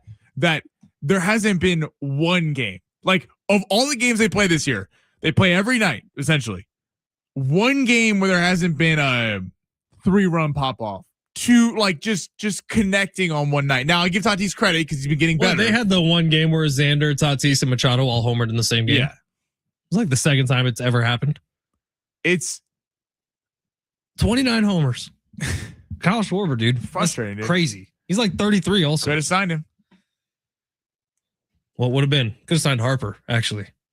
You think Signed both of them. Well, that was during the Manny Machado, Bryce Harper. Who was it going to be? Seidler family met with Harper. Look, this might not be the conversation for right now, but that conversation of Think Manny about Machado, the Bryce change Harper. in the history. Or how about this? Aaron Judge, Trey Turner, Xander Bogaerts. I mean, think about that. Remember the arson judge thing from John Heyman, Yeah, where he going was to the like going Giants. to the Giants. Like that was such a weird thing. Anyways, I don't think Aaron Judge was ever actually leaving. Well, the Aaron Yankees. Judge used the Giants for leverage. Then you For had sure. Trey Turner, who was so desperate to go back to the East Coast that then the Padres offered more than the Phillies did. Yeah, but he didn't want to come to California. Yeah, His okay. wife didn't want to come to California. I remember that one clearly. So Imagine there's getting some paid things- more money to be in San Diego and taking less to be in Philadelphia. Well, it was something. It wouldn't have actually been less money because of the tax codes. I can't remember exactly what it was. Oh, it was a whole thing. We went so deep in those numbers back then. But yeah, the Trey Turner thing was wild. The Bryce Harper thing, the what could have been with it. I mean, sure, you could play that game all day long. At this point, I think you'd be kind of crazy to say you would rather have Manny Machado than Bryce Harper. Given I'd over certainly rather have Bryce Harper. the last 8 years of how it's gone. Now, both haven't played great in the No. postseason, but Harper's And- been to a World Series. By the way, I'm positive that we could be sitting here today complaining about Bryce Harper just as easily we are complaining about Manny Machado. You know, depending on how things go. Harper's just had some pinnacle moments in the World Series Sure. in the playoffs that he can point to. Manny Machado really hasn't. Tatis has. Machado hasn't. Well, even, like you just take the Padres as a whole, the 24 straight scoreless innings in 2024. Does that happen if Bryce Harper's on the team? Highly doubt it. Highly doubt it. Especially when the Dodgers are throwing a bullpen game. Right, but we can go down that rabbit hole forever and nothing will ever change. Ultimately, the conversation I had this morning was, dude, maybe 2024 was just the year. That was the year this was supposed to happen. It is. It's hard because you're seeing the Padres went all in. They came so close, and one time, beating the Dodgers, then They were there. they were there. 2024 was it. Right. They pulled an all-time choke job. They literally, the Dodgers had to throw a bullpen game on the road by a team that has beat them in 2 straight games. Like that is how it's when we look back at the Dodgers dynasty, it is crazy how for those of us who watched it, that could have been thwarted with one game in really 2 shots where they're going back up to LA and the Dodgers only scoring 2 runs. It was frustrating with the team right now is you've seen it's the same really core group of guys with fringe parts. There's Sure. the Walker Buehlers, the Gavin Sheets, the Miguel Anahars, the guys that have come in on 1-2 year deals. Don't forget Samad Taylor. But it's Machado, Tatis, Samad Bogaerts, Taylor's up and to Merrill. like a 12-game hitting streak right now. If there's something to get excited about, it's that boy Samad Taylor. It's just like if the Padres are going to realistically have any hope of staying in this thing, Sure. with the Braves coming to town and the Dodgers and the Cubs, the Dodgers, all these teams, we've said it all year. And it sounds like the basic take, but it's the basic take because it's real. Tatis needs to keep playing the way he's been the last few weeks, and Manny Machado has to build on his Saturday performance. You're going to have to see Merrill, Machado, and Bogaerts get back to at least being somewhat versions of themselves. Can Because you they're be not a 250 hitter with a little pop? That's all we're asking for. right. It doesn't have The to be bar anything is crazy. so low right now that it's not even that hard to clear. Yeah, it is. I hate kind of being in that mindset where at this point in the year, I'm looking back at 2024 and saying, oh, that was the opportunity. But when you think about it, that's when everything came together. Pitching, really, really good. You had Yu Darvish, who was still stellar, by the way. Who he destroyed the Dodgers in that game 5 outside of 2 balls. Stellar. And you had the pitching come together. You had the bats that were hot heading into the postseason. And then all of a sudden, everything just goes ice cold at the exact same time. And it's just such a bummer, but maybe that was the year, and that's as good as it was But going to get for the Padres. Because right now, I'm looking at this team, and I'm thinking about the rest of this year, really starting tonight with this brutal stretch of games they're about to start on, And then next year, where Manny Machado, believe it or not, is making more money than he is this year, things look like they're going downhill. I know we're about to go to break, but the next 3 weeks is so crucial for AJ Preller and management, because the best thing for the long-term future of this team is either be great, which we'd all prefer it to be, and get back in the playoff picture and be buyers, or bottom out. And then you have a real, you're going to sell at the deadline. The worst thing that this team can do, 10-10 over the next 20. that is the worst thing, because they're still kind of in the hunt, but they're not really in the hunt. Right. So are the new owners going to permit them selling off big pieces when Are it the really new is owners probably, even the new owners? Like, what the hell's going on there? it's such an odd What's situation. going on? Seriously, like investigative reporters, can we do Yeah, something like weren't here? they supposed to sign it 2 weeks ago, a week and a half ago? What's happening? We'll talk to Kevin tomorrow and I'll ask him, but what the hell is happening with that? Like, I thought this was supposed to be done in May and it's still just floating. I don't know. Smarter people than me need to figure that out. San Diego Sports 760. We'll have some fun coming up on the other side. By the way, we do have a pair of tickets for you to go see Britt Floyd at the Cal Coast Credit Union Open Air Amphitheater on Saturday, July 11th. Just let us know, how far is Team USA getting in this World Cup? Because I got to tell you, I think they're going all the way. San Diego Sports 760 live on the iHeartRadio app.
The sports sponsored by Anderson Plumbing, Heating, and Air. Padres taking on the Braves tonight at 7 o'clock live from Petco. Clay Holmes can get the ball for Atlanta, while Michael King will be going for the Padres. And in the NBA, Giannis Antetokounmpo per Shams Charania expected to be dealt either today or tomorrow before the NBA draft. The Miami Heat and Boston Celtics are the two leading frontrunners. Those are the only two teams he would sign a long-term extension with. And then in the FIFA World Cup, we got Argentina 2-0 over Austria today. Messi got both goals in that. And France and Iraq get going here at 2 o'clock. France is a minus 1,200 favorite to win that one. Choosing the right home service company isn't just about fixing what's broken. It's about trusting who's in your home. That's why homeowners count on Anderson for friendly, professional service that keeps everything running right. Visit AndersonPHA.com.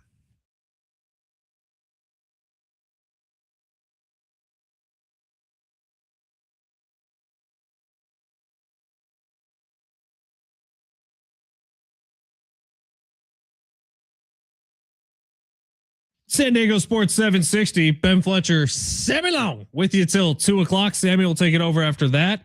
Go from 2 to 3. Schaefer and Sliwa will be your drive home. Hey, 79 days, 3 hours, 45 minutes, 45 seconds. Feels appropriate to start talking about it a little bit. Hell yeah. The NFL season is within sniffing distance, y'all. And our iHeartRadio Music Festival is back. Live performances from the Goo Goo Dolls, Kenny Chesney, Lainey Wilson, Snoop Dogg, Weezer, and more. September 18th and 19th at the T-Mobile Arena in Las Vegas. Now's your chance to buy tickets at AXS.com. Get them now before they sell out. 79 days, 3 hours, and 45 minutes until the Seattle Seahawks host the New England Patriots for the first game of the 2026-27 NFL season. And I figured here on a Monday, let's talk about the team that's going to surprise us the most this year. We'll each pick one. We can debate it. We can make fun of each other for our picks. But a team that isn't necessarily supposed to be in the playoff conversation, maybe making their way to the playoff conversation. Maybe it's a new head coach. Maybe it's a really good draft. Maybe it's a little bit of everything. Maybe it's just vibes that we're feeling. So, Sammy, do you have a team that you're thinking could be a big surprise, or would you like me to go first? You go first. And this is to make the postseason who didn't last year, or this is just to surprise us this year. Okay. So I would say the New York Giants were a bit of a surprise team last year. Right. And they would be the kind of sexy sleeper pick this year. Sure. I'm going with the Tennessee Titans. Not necessarily to make the playoffs, but I think it was an excellent draft. Carnell Tate in the first round. You just locked up Jeffrey Simmons. You have a new head coach in Robert Saleh. Cam Ward showed a little bit last year. I don't think he showed necessarily a ton, but he showed a little bit where he had some moments where he looks like a real gamer. I actually think the Tennessee Titans, maybe not playoffs this year, but they're for sure heading in the right direction. And I think they surprised us a little bit this year. I think Saleh has an opportunity to have a little bit of a Mike Vrabel run or a Dan Campbell run with the Tennessee Titans. I think it was always doomed to fail when he got the job in New York because it was the New York Jets. I think right now, young quarterback, good defense, and an offense on the come with a number one, the 4th overall pick in the draft with Carnell Tate. Mm-hmm. Like, I do think that there's some heavy investment on the offensive side. In any defense with Robert Saleh, I feel good about. Like in New York, his problem was never the defense. It was Aaron Rodgers. Totally. Here in Tennessee, right. I feel like he can fix the defense, and they've really started to invest in the offense. And that was a ton of drama. Texas 70470. Start your message with team. Who's your surprise NFL team this year? I am fascinated with the Titans because Cam Ward year 2. Cam Ward felt like one of the least talked about number 1 overall picks in history.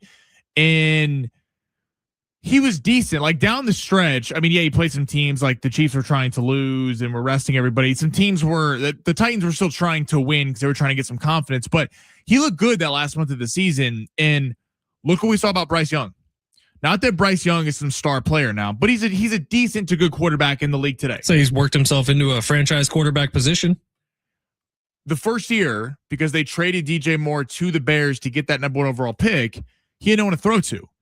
And this is why I think we see teams, Josh Allen, Lamar Jackson is the best example of this of anyone, gets taken 32nd by the Baltimore Ravens, goes a little bit later in the draft, and goes to a team that actually has some weapons around him and talent around him and good coaching. And Lamar excels.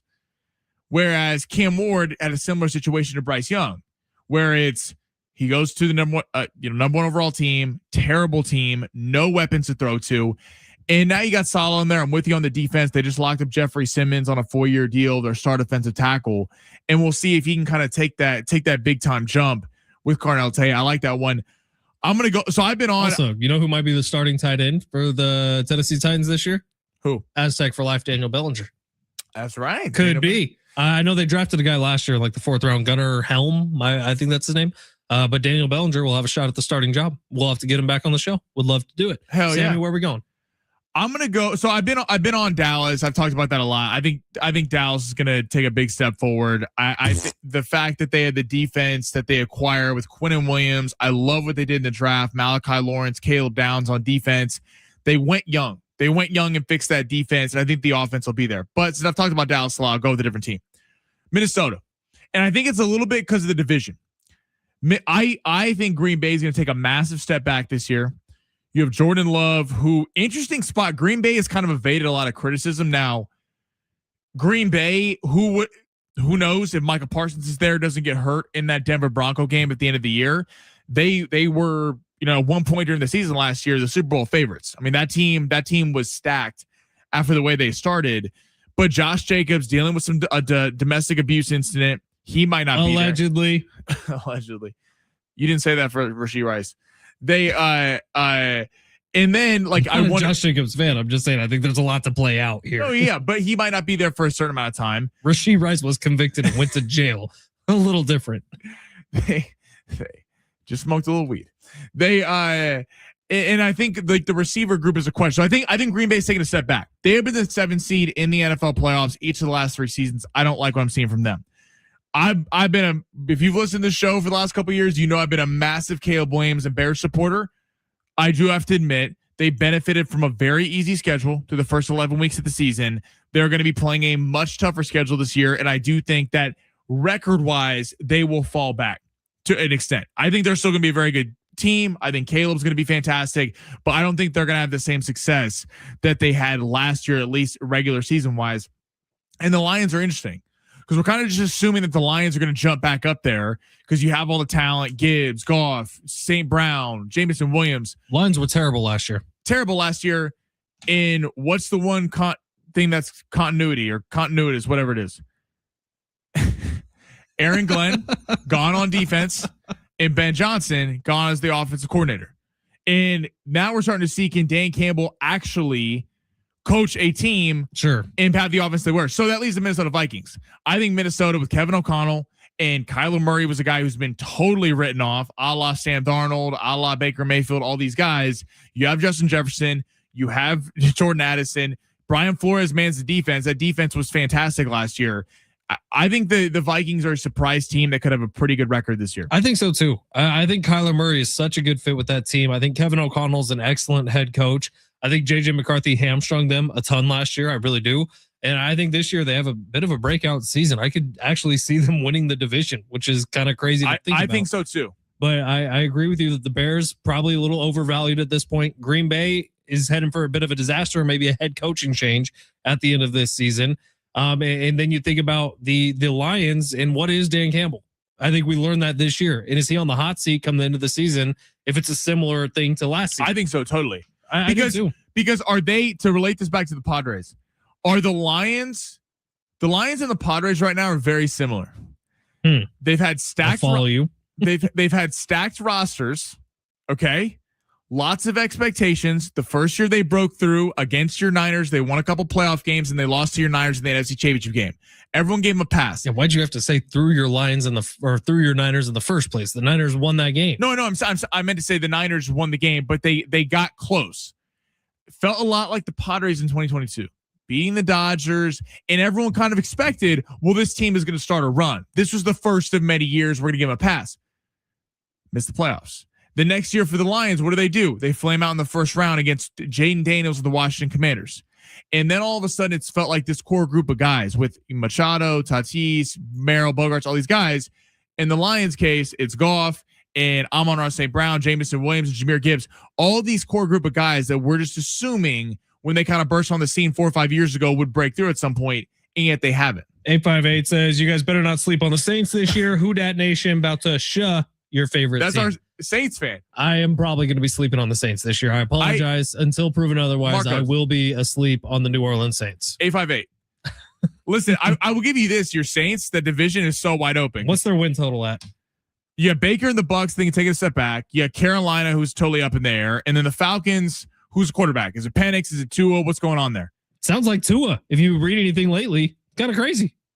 Dude, Saints win totals at 7.5 at BetMGM, 6.5 at FanDuel. 6.5 at FanDuel. I would take 6.5. I don't know if I'm taking 7.5. I take the over on that. If 6.5, absolutely. Because of the 7.5? division they play in. Tyler, I love our Saints fan always repping out here. Tyler Shucks. Is Tyler Shucks that dude? Look. To be fair to Tyler Shucks, he played very well last Sure. year and was very good down the stretch. Though, was that more of a case of no expectations from the Saints and him kind of overperforming that? Why did you guys give another contract to Alvin Kamara? I don't get that either. I don't really understand. The rest of the league is going away from giving older running backs contracts, and the Saints were like, "Yep, let's give him another one. Let's go." They got ETN now too. All right. Steven on YouTube says, listen to the show while eating all these shrimp from Captain Sam's. Good for you, Steven. Shout out to You Steven. show those shrimp who's the boss. Who's the boss, That Steven? sounds good. You the boss. You the boss. Shrimp right now? Never forget that. All right. America has turned 250 years old, and San Diego Sports 760 is celebrating with $250,000 in cash. Listen for your chance to win $2,500 so you can take the ultimate American getaway. Maybe go out to Yosemite, maybe Zion National Park. Take a road trip with the family. Win your share of $250,000. Just listen for the keyword, then enter it at sportssd.com. Your next chance to win is coming up just after 2:00 here on San Diego Sports 760. We will wrap this thing up. Get you ready for Padres Braves tonight coming up next. Plus, Samuel will reset long shots. I know a couple of you have been asking for it. That's next. San Diego Sports 760 live on the iHeartRadio app.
San Diego Sports 760. If you weren't watching earlier, Argentina got another win. Lionel Messi scored another 2 goals, and in attendance for that game, the ageless, the ridiculously gorgeous Shakira.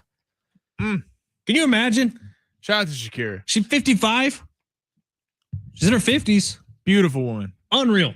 Absolutely unreal. In witness for Lionel Messi's greatness, who, goodness gracious, man, that guy, he's playing a different type of soccer than everybody else is playing. You know what Zlatan Ibrahimovic just said? He's like, Messi has 5 goals in 2 games. He said, I had 0 goals in 2 World Cups. That's hilarious. And Zlatan's a legend. Like he was an incredible soccer player. The famous bicycle kick, the one that his career. I right, mean, yeah. Messi's just a different type of dude. Mbappe's playing next, right? He's about to get out there and go for France. If you have this game on your TV, you can see how calm Mbappe is and how terrified everyone else Iraq looks to be playing France. This is gonna be fun, man. And then Erling Haaland playing later today. That's some of the best odds that we've gotten in a soccer game recently in the World Cup between Senegal and Norway. Norway money line, and I feel good about that one. I feel great. I love that we're smashing plus 130. All right, it's San Diego Sports 760. Speaking of, do you have the rest of the long shots ready to go right now? I do, off the top of my head. Uzbekistan, Portugal. I like Portugal to win by 2.5 goals. Or like no, over 2.5. Sorry, over 2.5 goals. I think Portugal puts on a show. The whole Ronaldo drama of should he be starting? They're going to get this figured out in advance. I do think that Norway gets it done. Erling Haaland against Senegal. Senegal's got a pretty good attack with Mane, but I do think Norway gets it done plus 130. And we're going against the grain. Padres and Braves. I like the over 7.5 runs tonight. I think the Padres lineup shows up a little bit against Grant Holmes, and Michael King has not been the same guy he was the first month of the season. So I think on prime time, we're going to get a few more runs tonight than we're used to the Padre games this year. That was easily my least favorite pick. I vehemently denied it, but I did roll with it because of faith in Sammy, and Sammy's been hot on Mondays lately. However, the text line after the fact did point out Acuna will not be playing tonight. That was an error on my bad. I appreciate the text line for calling me out. So if you would like to maybe switch it over to the under, I would recommend it, but we'll see. Maybe we're all winners tomorrow and we're laughing. So in soccer, real quick, when they walk out, in the World Cup, and it's cool. They allow kids to have a moment with their favorite players and they walk out. I just imagine and they're standing there in the tunnel, all the players of the opposing team, just like shoulder to shoulder. Could you imagine if this was the NFL or the NBA? Punches thrown immediately. Even baseball. Well, baseball, there, everyone's friends. But in the NFL, baseball, they'd be hugging each other and setting up podcast dates. If the NFL had where the teams walked out together, I mean, and we had the audio of that. Dude, even when they're warming up on the field together, like it feels like every single game, there's something happening before the game where they're and they're supposed to be divided by like a gazillion coaches. Even you remember the Fresno State San Diego State game this year, where a bunch of Fresno State players walked across the line into San Diego State territory, and good for San Diego State for saying, get the hell to your side of the field. But yeah, I don't know how soccer does it. They keep it so friendly, and then all of a sudden they get on the actual field, and one guy gets kind of lightly brushed on his thigh, and he goes down as if he was shot in the back by. They do got to curve that. I mean, it makes SGA look like a tough player. It kind of like I thought the World Cup this year so far has been incredibly badass, and there has been some great, awesome moments, but it makes it look so goofy when someone goes down and is screaming for their mom as if they'd just been shot. And then they're fine once the call's already made. And they're fine 2 seconds later. And it also, like, what if someone actually gets hurt? Right? Like, what if someone actually rips an ACL in half? You don't have the same reaction because you're actually in pain. So you're not acting anymore. You're just actually feeling the pain. And it takes a while for the soccer medical staffs to actually get out there because they have to wait a couple seconds to see if the guy's faking it or not. Like, it's so baked in to what it is that it's never going away, it feels like, but it is just outrageous. And I feel like that is my number one barrier for entry for soccer is I almost can't take it seriously until that's done, but I'm taking this seriously. And Team USA is going all the way, Sammy. I'm starting to have some expectations, which means I'm going to get heartbroken. And I think with that. It is funny. Like the expectations for this team, I think coming in the tournament was get out of the group, win a game or two. Now the expectations are you're got out of the group. You have to win at least 2 or 3 knockout games. I think so get too. To the quarterfinals to call it a successful World Cup. I think. Like, can't you already see the movie? Like it starts with a cloudy day in Brooklyn where there's a pregnant lady who's like, "Oh no, I don't think you can get on this plane, sweetheart. You're too far along in your pregnancy. You can't go back to London." And she says, okay, well, I guess I have to have the baby here. What are you going to name him? What was that, Flo baby? Balogun. Flo Balogun. Flo Balogun. That's why he can play for Team USA. Because literally his mom was told she's too pregnant to get on the plane. And so he was born in Brooklyn instead of being born back in England. So he can play for Team USA. It literally is a movie script. It really it's like is. stuff that they would write that is like not believable. You're like, And that's ridiculous. If he goes on to lead Team USA to a win over, I don't know, France at some point. or England, the team he could have played for that he win chose over to play for the England? US over. Come on, the movie's writing itself. Give us a Miracle on Ice, but soccer version. I'm here for it. What would you call that movie? The Miracle on the Pitch, Fever Pitch. There's already one of those. We'll workshop it. Maybe We'll that'll be for the text line tomorrow. Talk back tomorrow. How about that? All right, San Diego Sports 760. We're done. Sammy's coming up next. You got something fun planned for us, Sammy? We got Chino stopping by. We're gonna hit a little Padres, a little Dusty May, what it means for the future of college sports, plus a little Giannis update. Schaefer and Slee will be your drive home. I will see you tomorrow at San Diego Sports 760 live on the iHeartRadio app.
This report is sponsored by eBay. The Padres are back home to start a series against the Braves tonight down at Petco Park. It's going to be Grant Holmes going for Atlanta and Michael King on the hill for the Friars.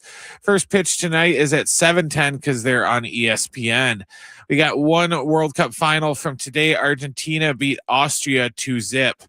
eBay is home to millions of finds, and each one becomes part of your story. From the favorite vintage band tee to your dream car you've been searching for, or that foul ball you heroically gave away. It's all there on eBay. eBay, things people love. Going long with Sammy. That's going to be hot. In depth on the story of the day. Plus, it's warm in the hot seat. Now, it's Sammy Long. A lot going on this book. A lot to get to today.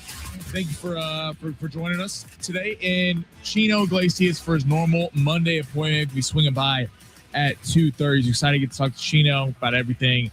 NBA draft tomorrow. Giannis Antetokounmpo on the move likely today or tomorrow morning to the Heat or the Boston Celtics. Those are the two teams that he will accept a long-term extension with going forward. So it feels like it's down to those two. We'll see if the Giannis saga finally comes undone. Team USA, I mean, how about that? Beating up on Australia 2-0. And we'll start with that before we get to the Padres. That was impressive over the weekend. In like the first game when they beat Paraguay, I think you look at it and you go, great win for America. Don't want to take anything away. 3 goals in the first half. Pulisic gets involved. And we kind of forget going into this tournament, there was concerns about Pulisic. Pulisic wasn't scoring. I believe he hadn't scored in this calendar year until that game against Senegal in the lead up to the World Cup. So there were some concerns there that Pulisic, your star winger, wasn't going to put the ball in the net.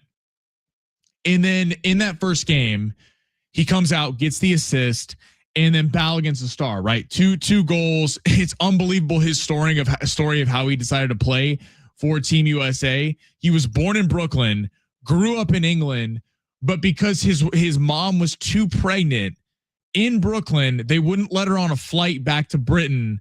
So he ended up being born in Brooklyn, and now all of a sudden he's the star striker for Team USA. In that first game, you see the mix of Balogun and Pulisic, because in that World Cup 4 years ago in Qatar, Team USA scored 3 goals over 4 games.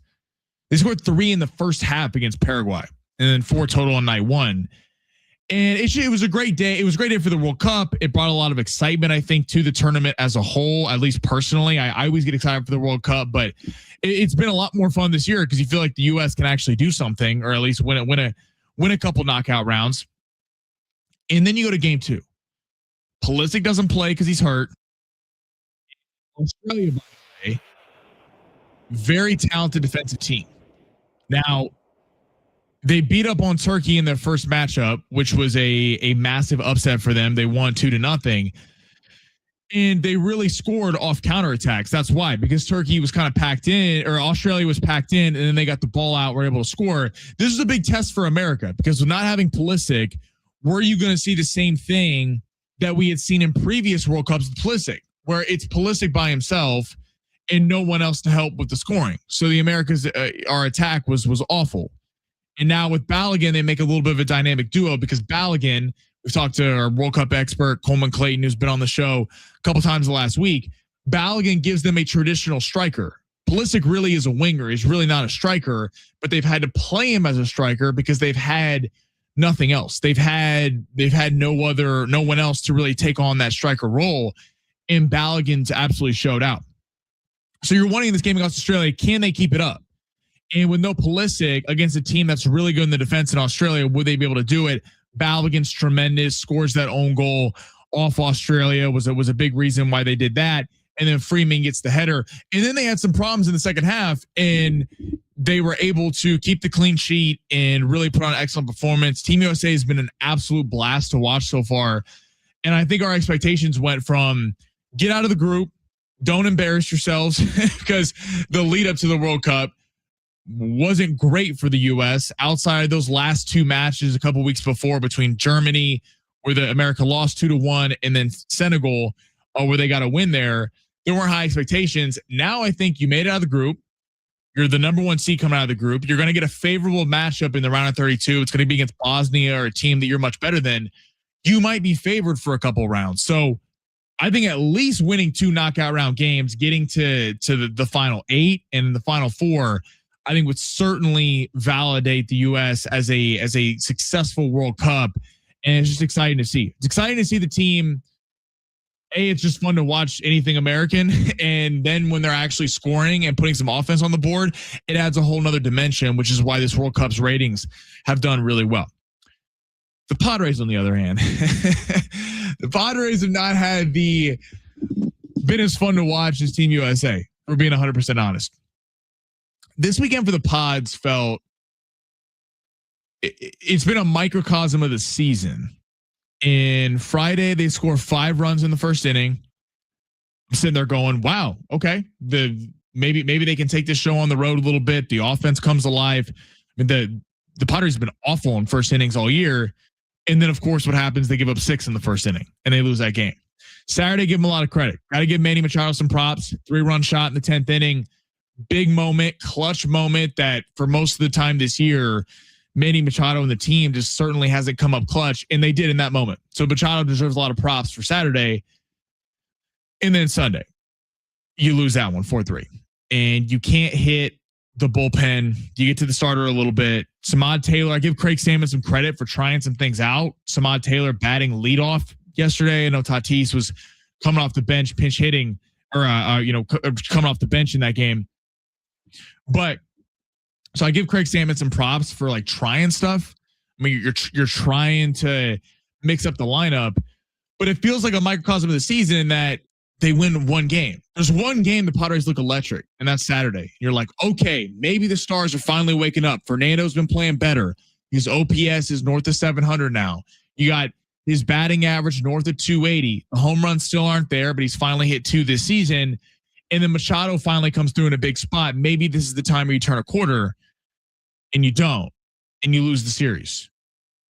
You win one game against the Cubs, you lose the next 2 games. You win one game against the Dodgers, game 1, you lose the next 2 games. You get swept by the Phillies over 2 series. You go 2-4 against the Cardinals. These are all teams that are going to be in the NL wildcard hunt. Not the Dodgers, but the Dodgers are always a litmus test because you're going to have to beat the Dodgers if you want to get to where I think everyone in San Diego wants them to get to, which is win a World Series. Not just make the playoffs. We're past that. We're past hey, the Padres are happy to be here. Padres are happy to be a part of the dance. The Padres are about trying to get to a World Series and win one.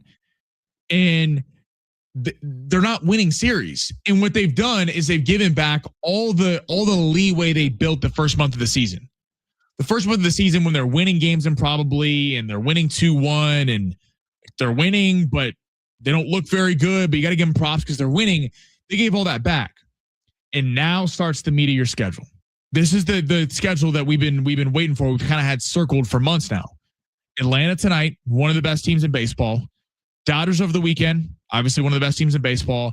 You got the Cubs again next week. Then you got the Dodgers again. Then you got the Diamondbacks for a 4-game set, and then the Toronto Blue Jays. Now the Blue Jays haven't been quite as good this year, but still, they were in the World Series last year. So it's really kind of put up or shut up time for the Padres. They've given away all their leeway.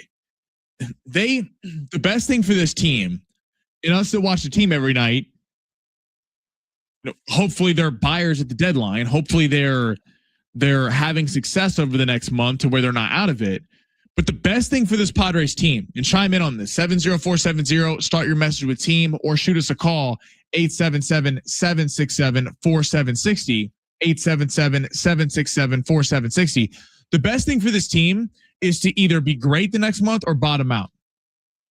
Because the worst thing that can happen to this team is what they've been doing, which is they don't look good. They don't look like a World Series contender, but their record still has them in the NL playoff picture. So it's hard for AJ Preller, ownership, whoever the hell's calling the shots. No one, the whole ownership thing is odd in that, it's the new owners, but they're not, official yet. They were supposed to sign everything last week. I mean, it's very odd.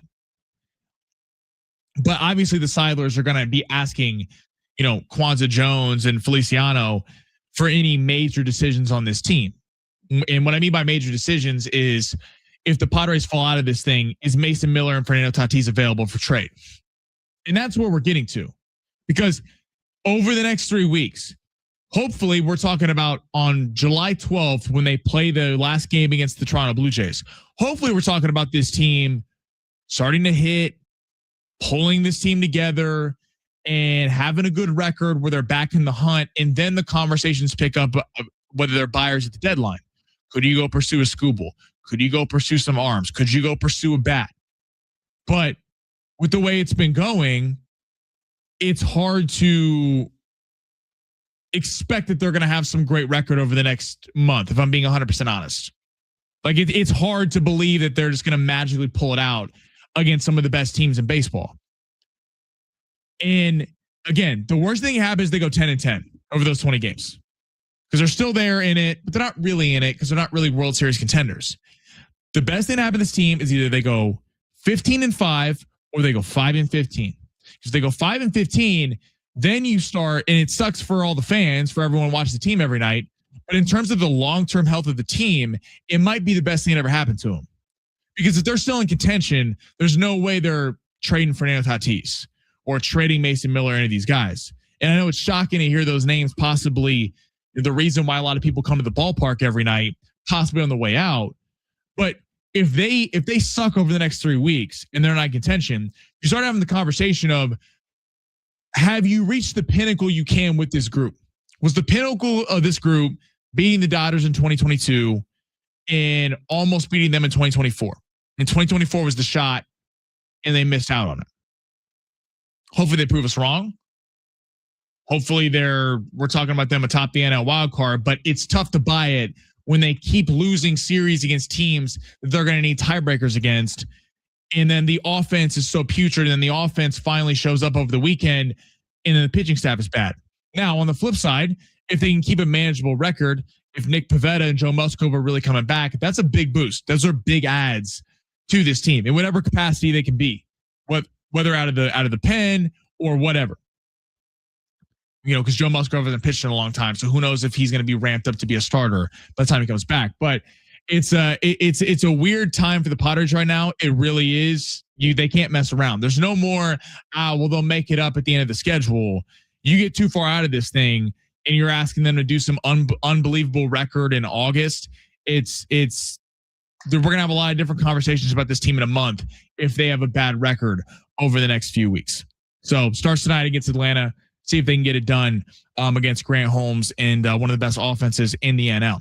All right, on the other side, we got a lot going on in the NBA. NBA draft tomorrow. Darren Peterson, AJ DeBonsto, who is going number one. Trae Young signs an extension today with the Wizards, and Giannis going to be traded over the next 24 hours. Plus, we got Dusty May. Dusty May promised. Dusty May said he was going to be a legacy at Michigan. Well, today that changed. We're going to get into that on the other side. Chino Iglesias coming on at 2:30. Going to get into some NBA with him. That's next. Going long. San Diego Sports 760 live on the iHeartRadio app.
Our iHeartRadio Music Festival is back. Live performances by the Goo Goo Dolls, Kenny Chesney, Lainey Wilson, Snoop, Weezer, and more. September 18th and 19th at T-Mobile Arena in Vegas. 2 nights, 1 stage. Now's your chance to buy tickets at AXS.com.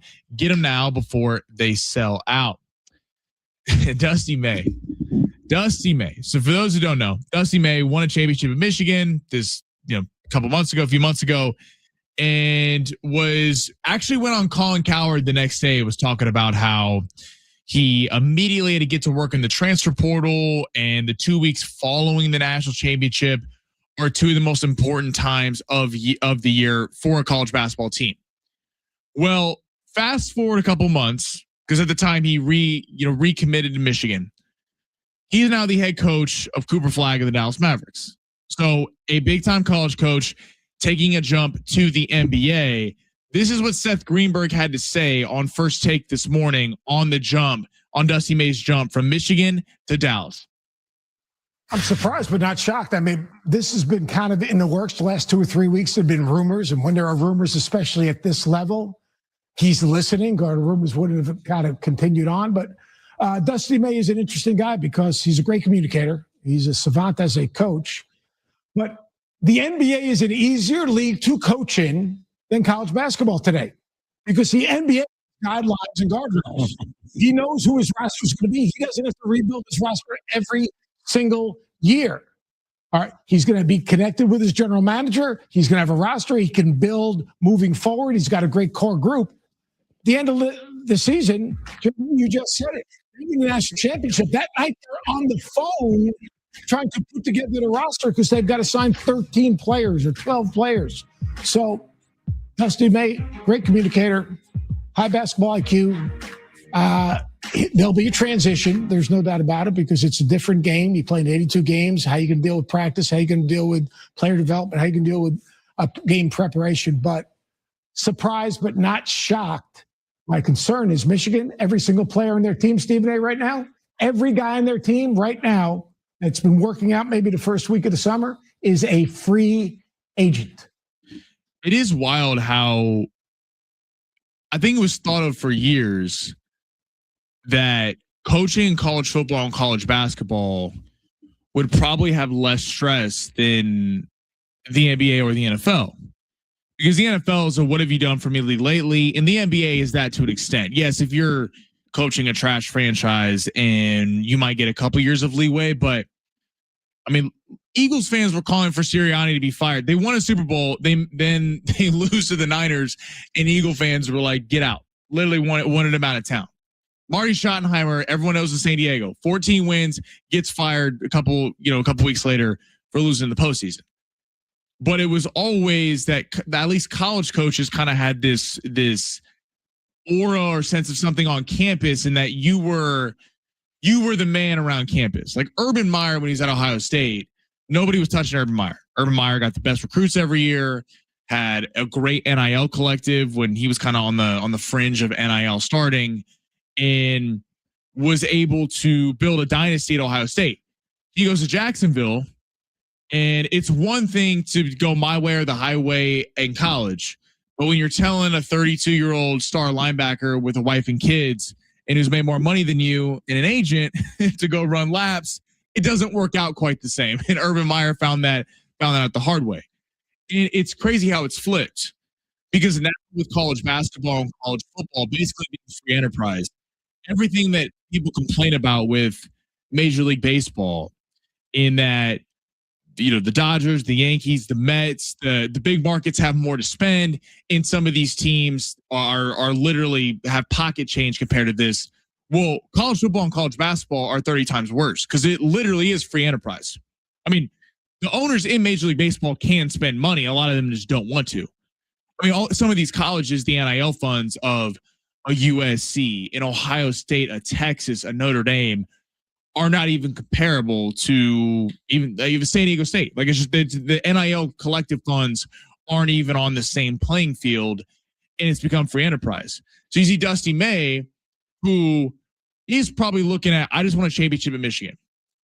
But the fact that not only do I have to recruit my own guys to stay, I have to go out and get on the recruiting trail immediately after you win. In the NBA, you don't have to convince guys to take up a roster spot. You may try to convince a free agent to come over a couple other teams, but you're not competing that once you signed X player to an X amount of dollars, that they're just going to leave the next year because they got a higher offer somewhere else. You don't have to worry about that. So Dusty May's sitting there like, yeah, I'll go coach Cooper Flag, go to the Dallas Mavericks. And although he probably has the job security with Michigan because he won a championship, probably could have stayed there for a decade and been a legacy there. Is that going to happen with Dallas? No, unless he ends up actually winning an NBA championship with Cooper Flag. But it probably does get exhausting. Like we saw this last year in college football with Lane Kiffin. A little bit different. Lane Kiffin went from Ole Miss, who was going to be going to the college football playoff, and then ends up jumping ship to LSU because they have a bigger NIL fund. Lane Kiffin knew at the end of the day that this great run that Ole Miss went on with Chambliss and Lacey, the running back, was a one-time thing. Ole Miss has nothing in comparison. LSU spending $30 or $40 million a year on their roster. Ole Miss might have 10, 12. I mean, it's not even with the free enterprise of these sports. It's not even on the same playing field. So now you're seeing like it used to be frowned upon if a coach left. If a coach left a program because you recruited those kids, they weren't getting paid. So you kind of got them to come there. The transfer rules used to be tough to where it wasn't easy to transfer. You'd have to sit out a year. It was kind of frowned upon if a coach up and left. It's like, really, you recruited all these kids, recruited the parents, and now you're gone.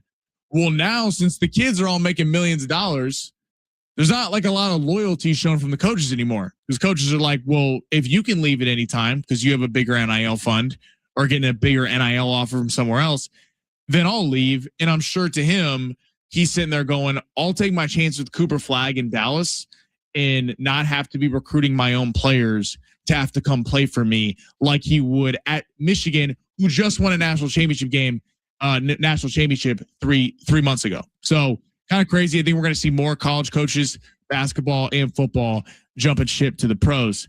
Favorite time of the week, Chino Iglesias, channel 933 with a special guest in studio coming up next on the other side, going long, San Diego Sports 760 live on the iHeartRadio app.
The sport is sponsored by eBay.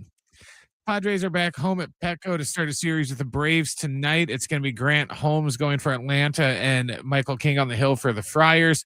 First pitch tonight is at 7:10 because they are on ESPN. We had a couple NBA stories today. Michigan coach Dusty May is finalizing a deal to become the new Mavericks head coach. And Trae Young signed a deal with the Wizards for 4 years at $212 million to stay with Washington for some reason. In other World Cup scores, Argentina defeated Austria 2-0 earlier, and right now France is beating Iraq 1-0. eBay is home to millions of finds, and each one becomes part of your story, from your favorite vintage band tee to your dream car you've been searching for, or that foul ball you heroically gave away. It's all there on eBay. eBay, things people love.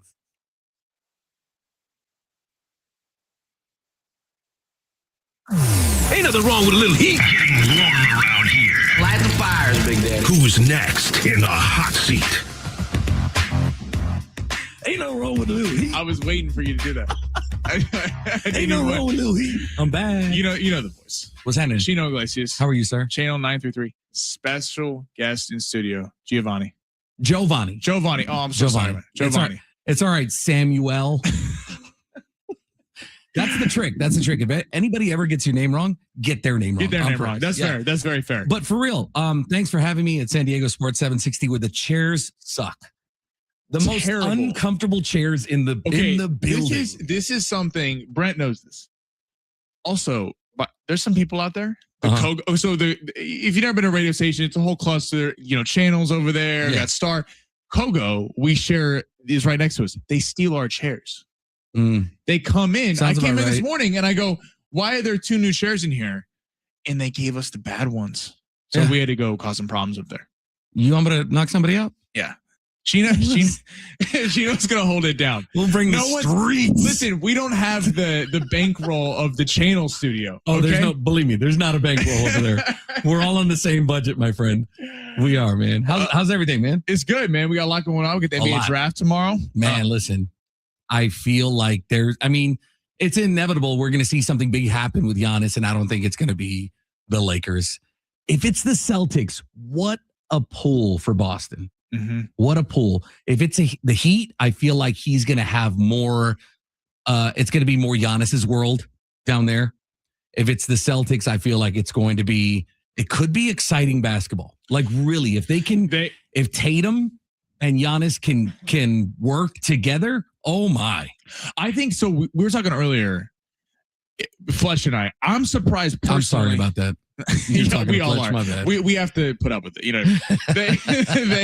I was surprised that it's only Jaylen Brown that's in the deal. So if he said he would sign a long-term deal with Miami or Boston. If he's being traded to Boston, that means Jaylen Brown's going to be a Milwaukee Buck. I'm surprised that they wouldn't look to pair Brown and Giannis. Like what? Tatum's the guy who had a massive injury. Yeah. Jaylen Brown was Finals MVP. You could make a legit case that Jaylen Brown is a better player than Who's Jason younger? Tatum. That's a good point. Yeah, who's younger? They're trying to build for the future, and I feel like if you trade away Tatum will fall into obscurity. You trade away Brown, and it's just me thinking out loud as a fan of basketball. I feel like Jaylen Brown will play with a chip on his shoulder. Like we're going to get the evil, version of Jaylen Brown. He's going to go out there and try to kill every time he's on the court. In the grand scheme of things, if the Knicks hold it down and they are the same core players, nothing's going to matter right now. You don't think anyone can challenge him? Because I think Boston with Tatum and him could give the Knicks problems. Could. But like I said before, if they can play together, if Tatum and Giannis can figure it out, who's gonna play? This is my ball. I'm going home. You know what I mean? Exactly. I feel like there could be something there. It's superstar and almost superstar. It does give them an interesting pick and roll option, something they don't have. And against the Knicks with excellent defenders, wing defenders, that's what took them to the finals. You're going to need something like that.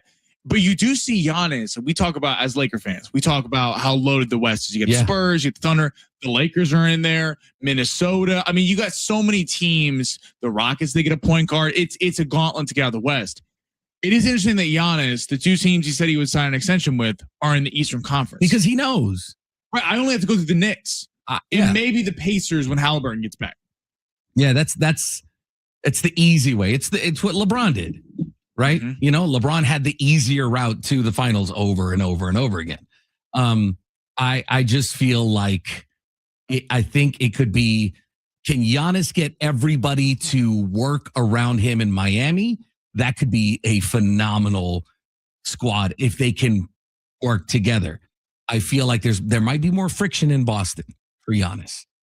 It definitely is a unique spot, and that's a unique point you bring up, because Boston's a media market where it's well, championship or bust. You were making the point about the Eagles and how they didn't win, so they're demanding. We want Sirianni out a year later if they win a Super Bowl. Come on, man. And I feel like that's going to happen. Is like they're going to get all excited. Things might not work out. And then all of a sudden we want Giannis gone. Now, Brent knows it. I mean, Brent's a diehard Bucks fan. But Giannis is delivered in big moments. Won the championship. But there is something different when you play for the Lakers and you play for the Knicks and you play for the Celtics and you lose 2 straight games and you're getting crushed in the media. And crushed. I think LeBron, you bring up LeBron, I think LeBron had a rude awakening with that. Now, LeBron has always had a ton of pressure on him. He was the chosen one since high school and had all that. Yeah. But when you play for the Lakers, like, you're a star among stars who've been there. It's not Cleveland. You're not special. Right. It's not Cleveland where you're like walking on water and you're in the house that Kobe built. You've mega star after mega star. Right. It's Hollywood. It's a city of stars. You have Myles Garrett now, and you have Shohei Ohtani. You got stars everywhere. Why'd you have to bring up Myles Garrett? I don't know. That kind of depressed me for a second. You're a Raider fan. You don't have to deal with him. No, but still, well, one could hope that he would have went somewhere else. I don't know. It's just, maybe it's more personal because my cousin's a Rams fan, and I'm like, ugh. Oh, you got to hear about that all the time? You kind of got to hear about it in the text. Hope to God that Aaron Donald doesn't come out of retirement. What? I hope that it does happen. For the sake of a football fan, I hope that happens. That'd be an unbelievable chance. You had mentioned something earlier about when you were talking about Sirianni and getting rid of him, and then you mentioned Marty Schottenheimer. From a Raiders fan, what a terrible move. Oh, yeah. What a terrible move by the Spanos family back then, because that really was your special sauce. Right. And with all due respect to Charger fans when they're here, the Chargers had no business acting like they were a franchise that had the audacity to fire coaches like that. Like, I think you might have overstepped that. It's not the Chargers. We're using the name, and with all due respect, we're hey, Chargers suck. You guys did that. It was the Spanos family. No, that's what I mean. That's what I'm saying. I meant the Spanos family. I'm saying when you have not wanted a clip to blow coaches out with 14 wins. That team was so special. That team was lethal. So lethal is the perfect word. I know it is. It's the Chargers over the years. Like everyone, the easy conversation is Rivers a Hall of Famer. Like I think he is. I think absolutely. He 100% is. 100%. Because I know he gets compared to Eli and Big Ben, and they both won 2 rings. But the kind of ineptitude that Rivers had to deal with, like LT, legend, not going back in the game. You had Spanos and terrible ownership that Eli Manning talked about. Remember that you saw that thing about they're meeting at the Marriott in New Orleans and they're fighting with him and Marty and made him not want to go there. I mean, the BS that Rivers had to put up with all those years and still had the team relevant, he's a Hall of Famer to me. I agree with you 1,000%. As a Raiders fan, you love to hate him. But as a football fan, I would have wished a guy like that was under center for my team. Right. And when you have guys like Jay Cutler who in the NFC Championship game get medically cleared and he goes, yeah, I'm good. I'm not going back in. Good old beers and cigs. Like Philip Rivers playing on a torn ACL. Bro. And he's playing and you don't know about it till after. Yeah. I mean, the only time I rooted against Rivers is when he was playing us. Yeah. Really, honestly. Could have been, man. Could have been. What could have been? What Yeah. could have been? Yeah. I heard you got a big guest today. Well, he's coming through, does it excite you? Are you excited about that? I think it's a big guest in the building. Maybe not for channel. I think No. I think it's big. He's had hits big in the mid 2000s. Yeah. Jason Derulo's coming through the building. We got something special happening with Channel 933. You're hoping to do like a TikTok dance with him, aren't you? No one wants to see that. I bet he No. says his name. Good stuff. Good stuff. Right. Oh, No. it's raining at the France game. France game. France and Iraq. How does Mbappe not have 17 goals right He now? has one right now. Like I expect from US, who are they playing? Turkey? Thursday, yeah. Yeah, when We're not playing anybody though because we've already clinched the group. I still expect a 10-2 win. Have you been watching the World Cup? Sporadically. I mean that Mexico game. I was at the fair, but there was a TV there, so we're kind of like I'm on stage, I'm DJing, whatever, and peeking over to the TV and stuff. Did everyone just hear that check right there? Oh, it's just DJ or whatever. Oh, at the fair. Stop it. DJing at the fair is not the check. It was fun. It was packed. packed. It was packed. Yeah, absolutely. I like to see you, DJ. I had a couple cinnamon rolls, you know what I mean? Like fried. What's your favorite place you've ever DJ'd? Ooh. Oh. Tough. Put you on the spot there. That's tough because what's your favorite place you've seen your pops DJ? Dodger Stadium. You know what? I got to say that the Dodgers Stadium event, it was 2 nights. It was back to back. And the first night that I got to DJ there, it was for the close-ups for the Netflix special. So there were only seats sold on the floor, right? So that it wasn't the entire stadium. The second day, it was what's the capacity at Dodger Stadium with a concert? You know what I mean? Like there was... excuse me, 65,000 people. And I got to DJ for like 3 hours because you know how it is getting in and out of there. Any ballpark, it takes a minute for everybody to get up. So I got to really play for the crowd. I got to play for the early birds that got there. And I really, kind of set a vibe. And I had a whole stadium singing. The coolest part about that, okay, I got to announce at Dodger Stadium while I'm on stage DJing for the pre-show. Is one of the stagehands came up to me. He's like, hey, man, the Dodgers were on the road. I want to say that maybe they were playing the Braves or something. And they're like, hey, announce that the Dodgers won. And I got to say, maybe we were 3/4 full of the entire stadium. And so, I'm decked out. Of course, I'm wearing a Dodger jersey. I'm wearing, Yeah. And so I get to go on stage and that's crazy. kind of do my best, announcement of that. How do you curate a list that like a playlist? Do you have your own kind of like a tradition? What I'm trying to say. Well, it depends on where you're going. I know where you're going. That's what I'm with like. this. Like when you put together a DJ set list, is it typically the same stuff with some tweaks, or is it completely curated on where you are going? It's curated on where you're going, and then reading the crowd. Okay. If you if you go somewhere and you see a DJ just staring at their computer and not looking at the people out there that he's playing for, maybe overwhelmed, maybe nervous, or maybe just doing it for himself. Right. I've learned over the years to look at the people and see or focus on someone, that they're bobbing their head and they're dancing like, all right, cool. I'm going to continue here in this, lane, and everybody's going to end up following. So it really is about reading the crowd, no matter where you're at. I've DJ'd Dodger Stadium, SoFi Stadium. I've DJ'd, Oakland Coliseum, and plenty of other arenas and stuff. In the past, Gallagher Square and things like that. So it's reading the crowd, and you might have to focus on someone far away because the people up front, they're not going anywhere. You know what I mean? They're all jam packed in or whatever. So it's really reading the crowd. I like that. Yeah, man. I play. Chino and I are going to chop it up at some weddings here soon.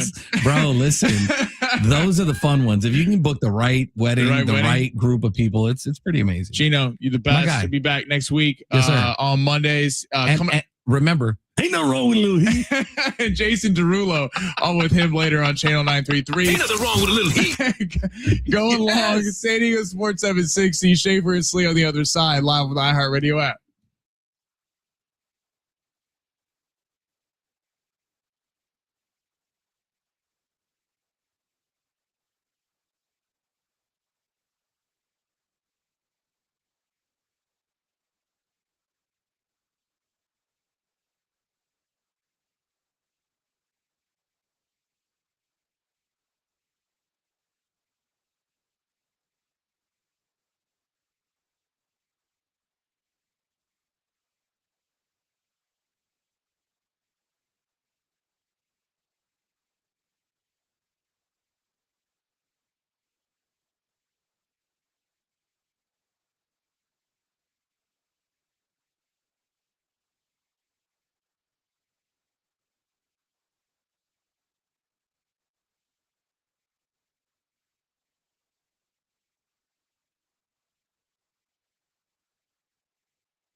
John Schaefer and Alan Sliwa are back from Mexico.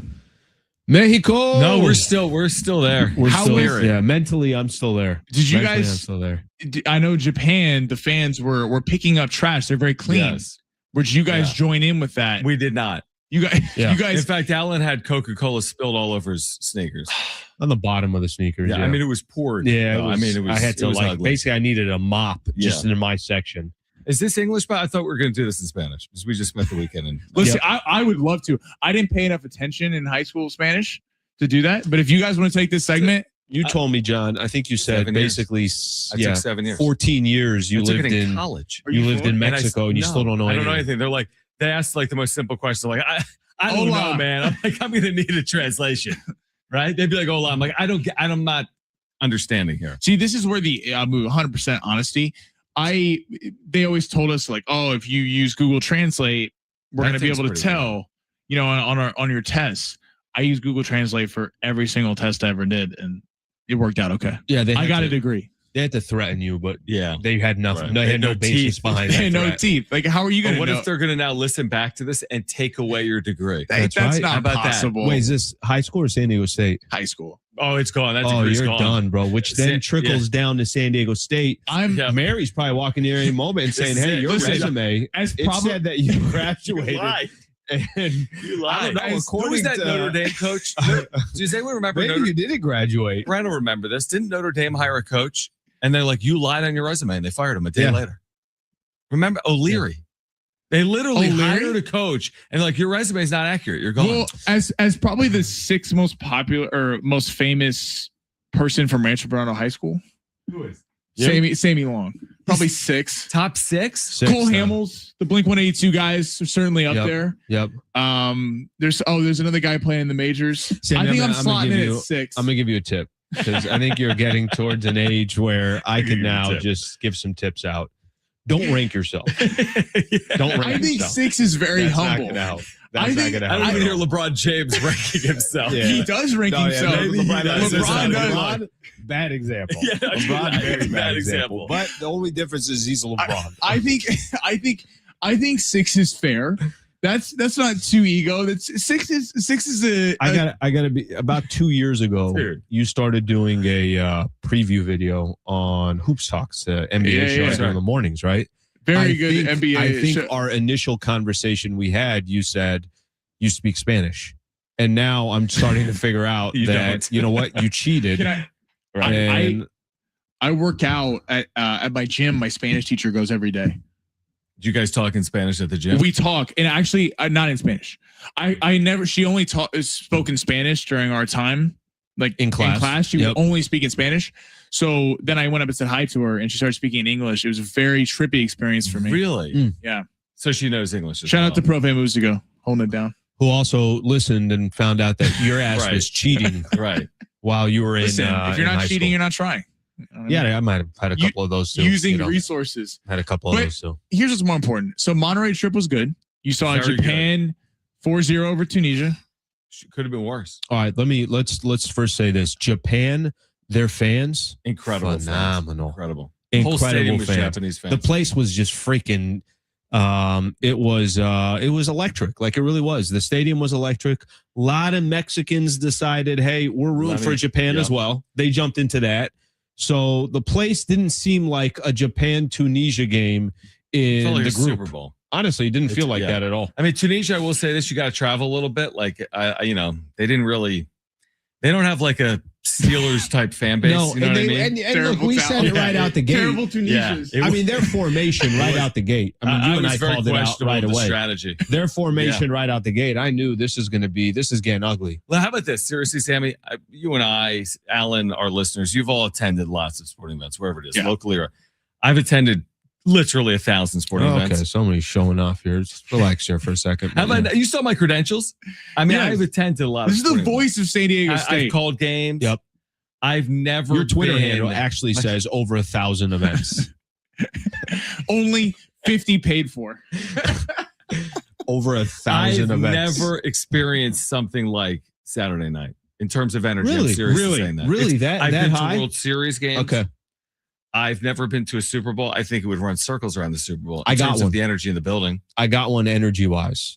But this is going to go back to a very, very unique soccer game. I told you at Qualcomm when I'm in like my mid-20s. Yeah, you said you saw Argentina. Mexico. That's cool. From Qualcomm. But seriously, was it better than that? I'm being dead serious. Was it better than what we experienced? World Cup game. It was pretty freaking cool. Like that's as good as it. And then randomly, it was the 1,000th World Cup game ever. We haven't. Wait, was it better than Angels Padres at the Big A you went to in May? No. Okay. No. Because remember, $5 tickets and rats upstairs. It could have been, but like remember that Fermin moment? That's right. You know what I mean? So that kind of changed everything. Yeah. By the way, text line is fact checking me. Okay. 858 said Blink-182 went to Poway High. He said I used to sell them weed, so he knows. Now that's good. That story. So you moved up. He got kicked out. I moved up the list. I'm number 3 now. On your, you should put that on your Twitter handle. My ranking for you put your ranking for your high school and say your top 5 because if are you top 10? Blink-182. Are you top 10 Alan at your high school? I'm probably. I think I counted it out. I'm 1,083 was the number I came up with. Top 1,083. I love it. What's on the show today, boys? Nothing. We're not doing. Are you guys ranking yourselves high school? We're going to talk about. We're going to spend all day talking about Monterrey, Mexico. Padres play over the weekend, or they have a weekend off? They had the weekend if off. you didn't see it, off. you should have not watched it unless it was Saturday night. Padres had the weekend off. That's actually. crazy. I had no idea. Kevin's on the show. Kevin AC. Mark Ziegler on the state of the U.S. team heading into the knockout round coming up. How about that? How about that? They've been phenomenal. All right. Keep listening to these boys on the other side. I will be back at 12 o'clock tomorrow with Ben Fletcher. Padres, Braves breakdown, plus NBA draft. Tomorrow night, we'll get into all of it. Stay tuned to these guys on the other side.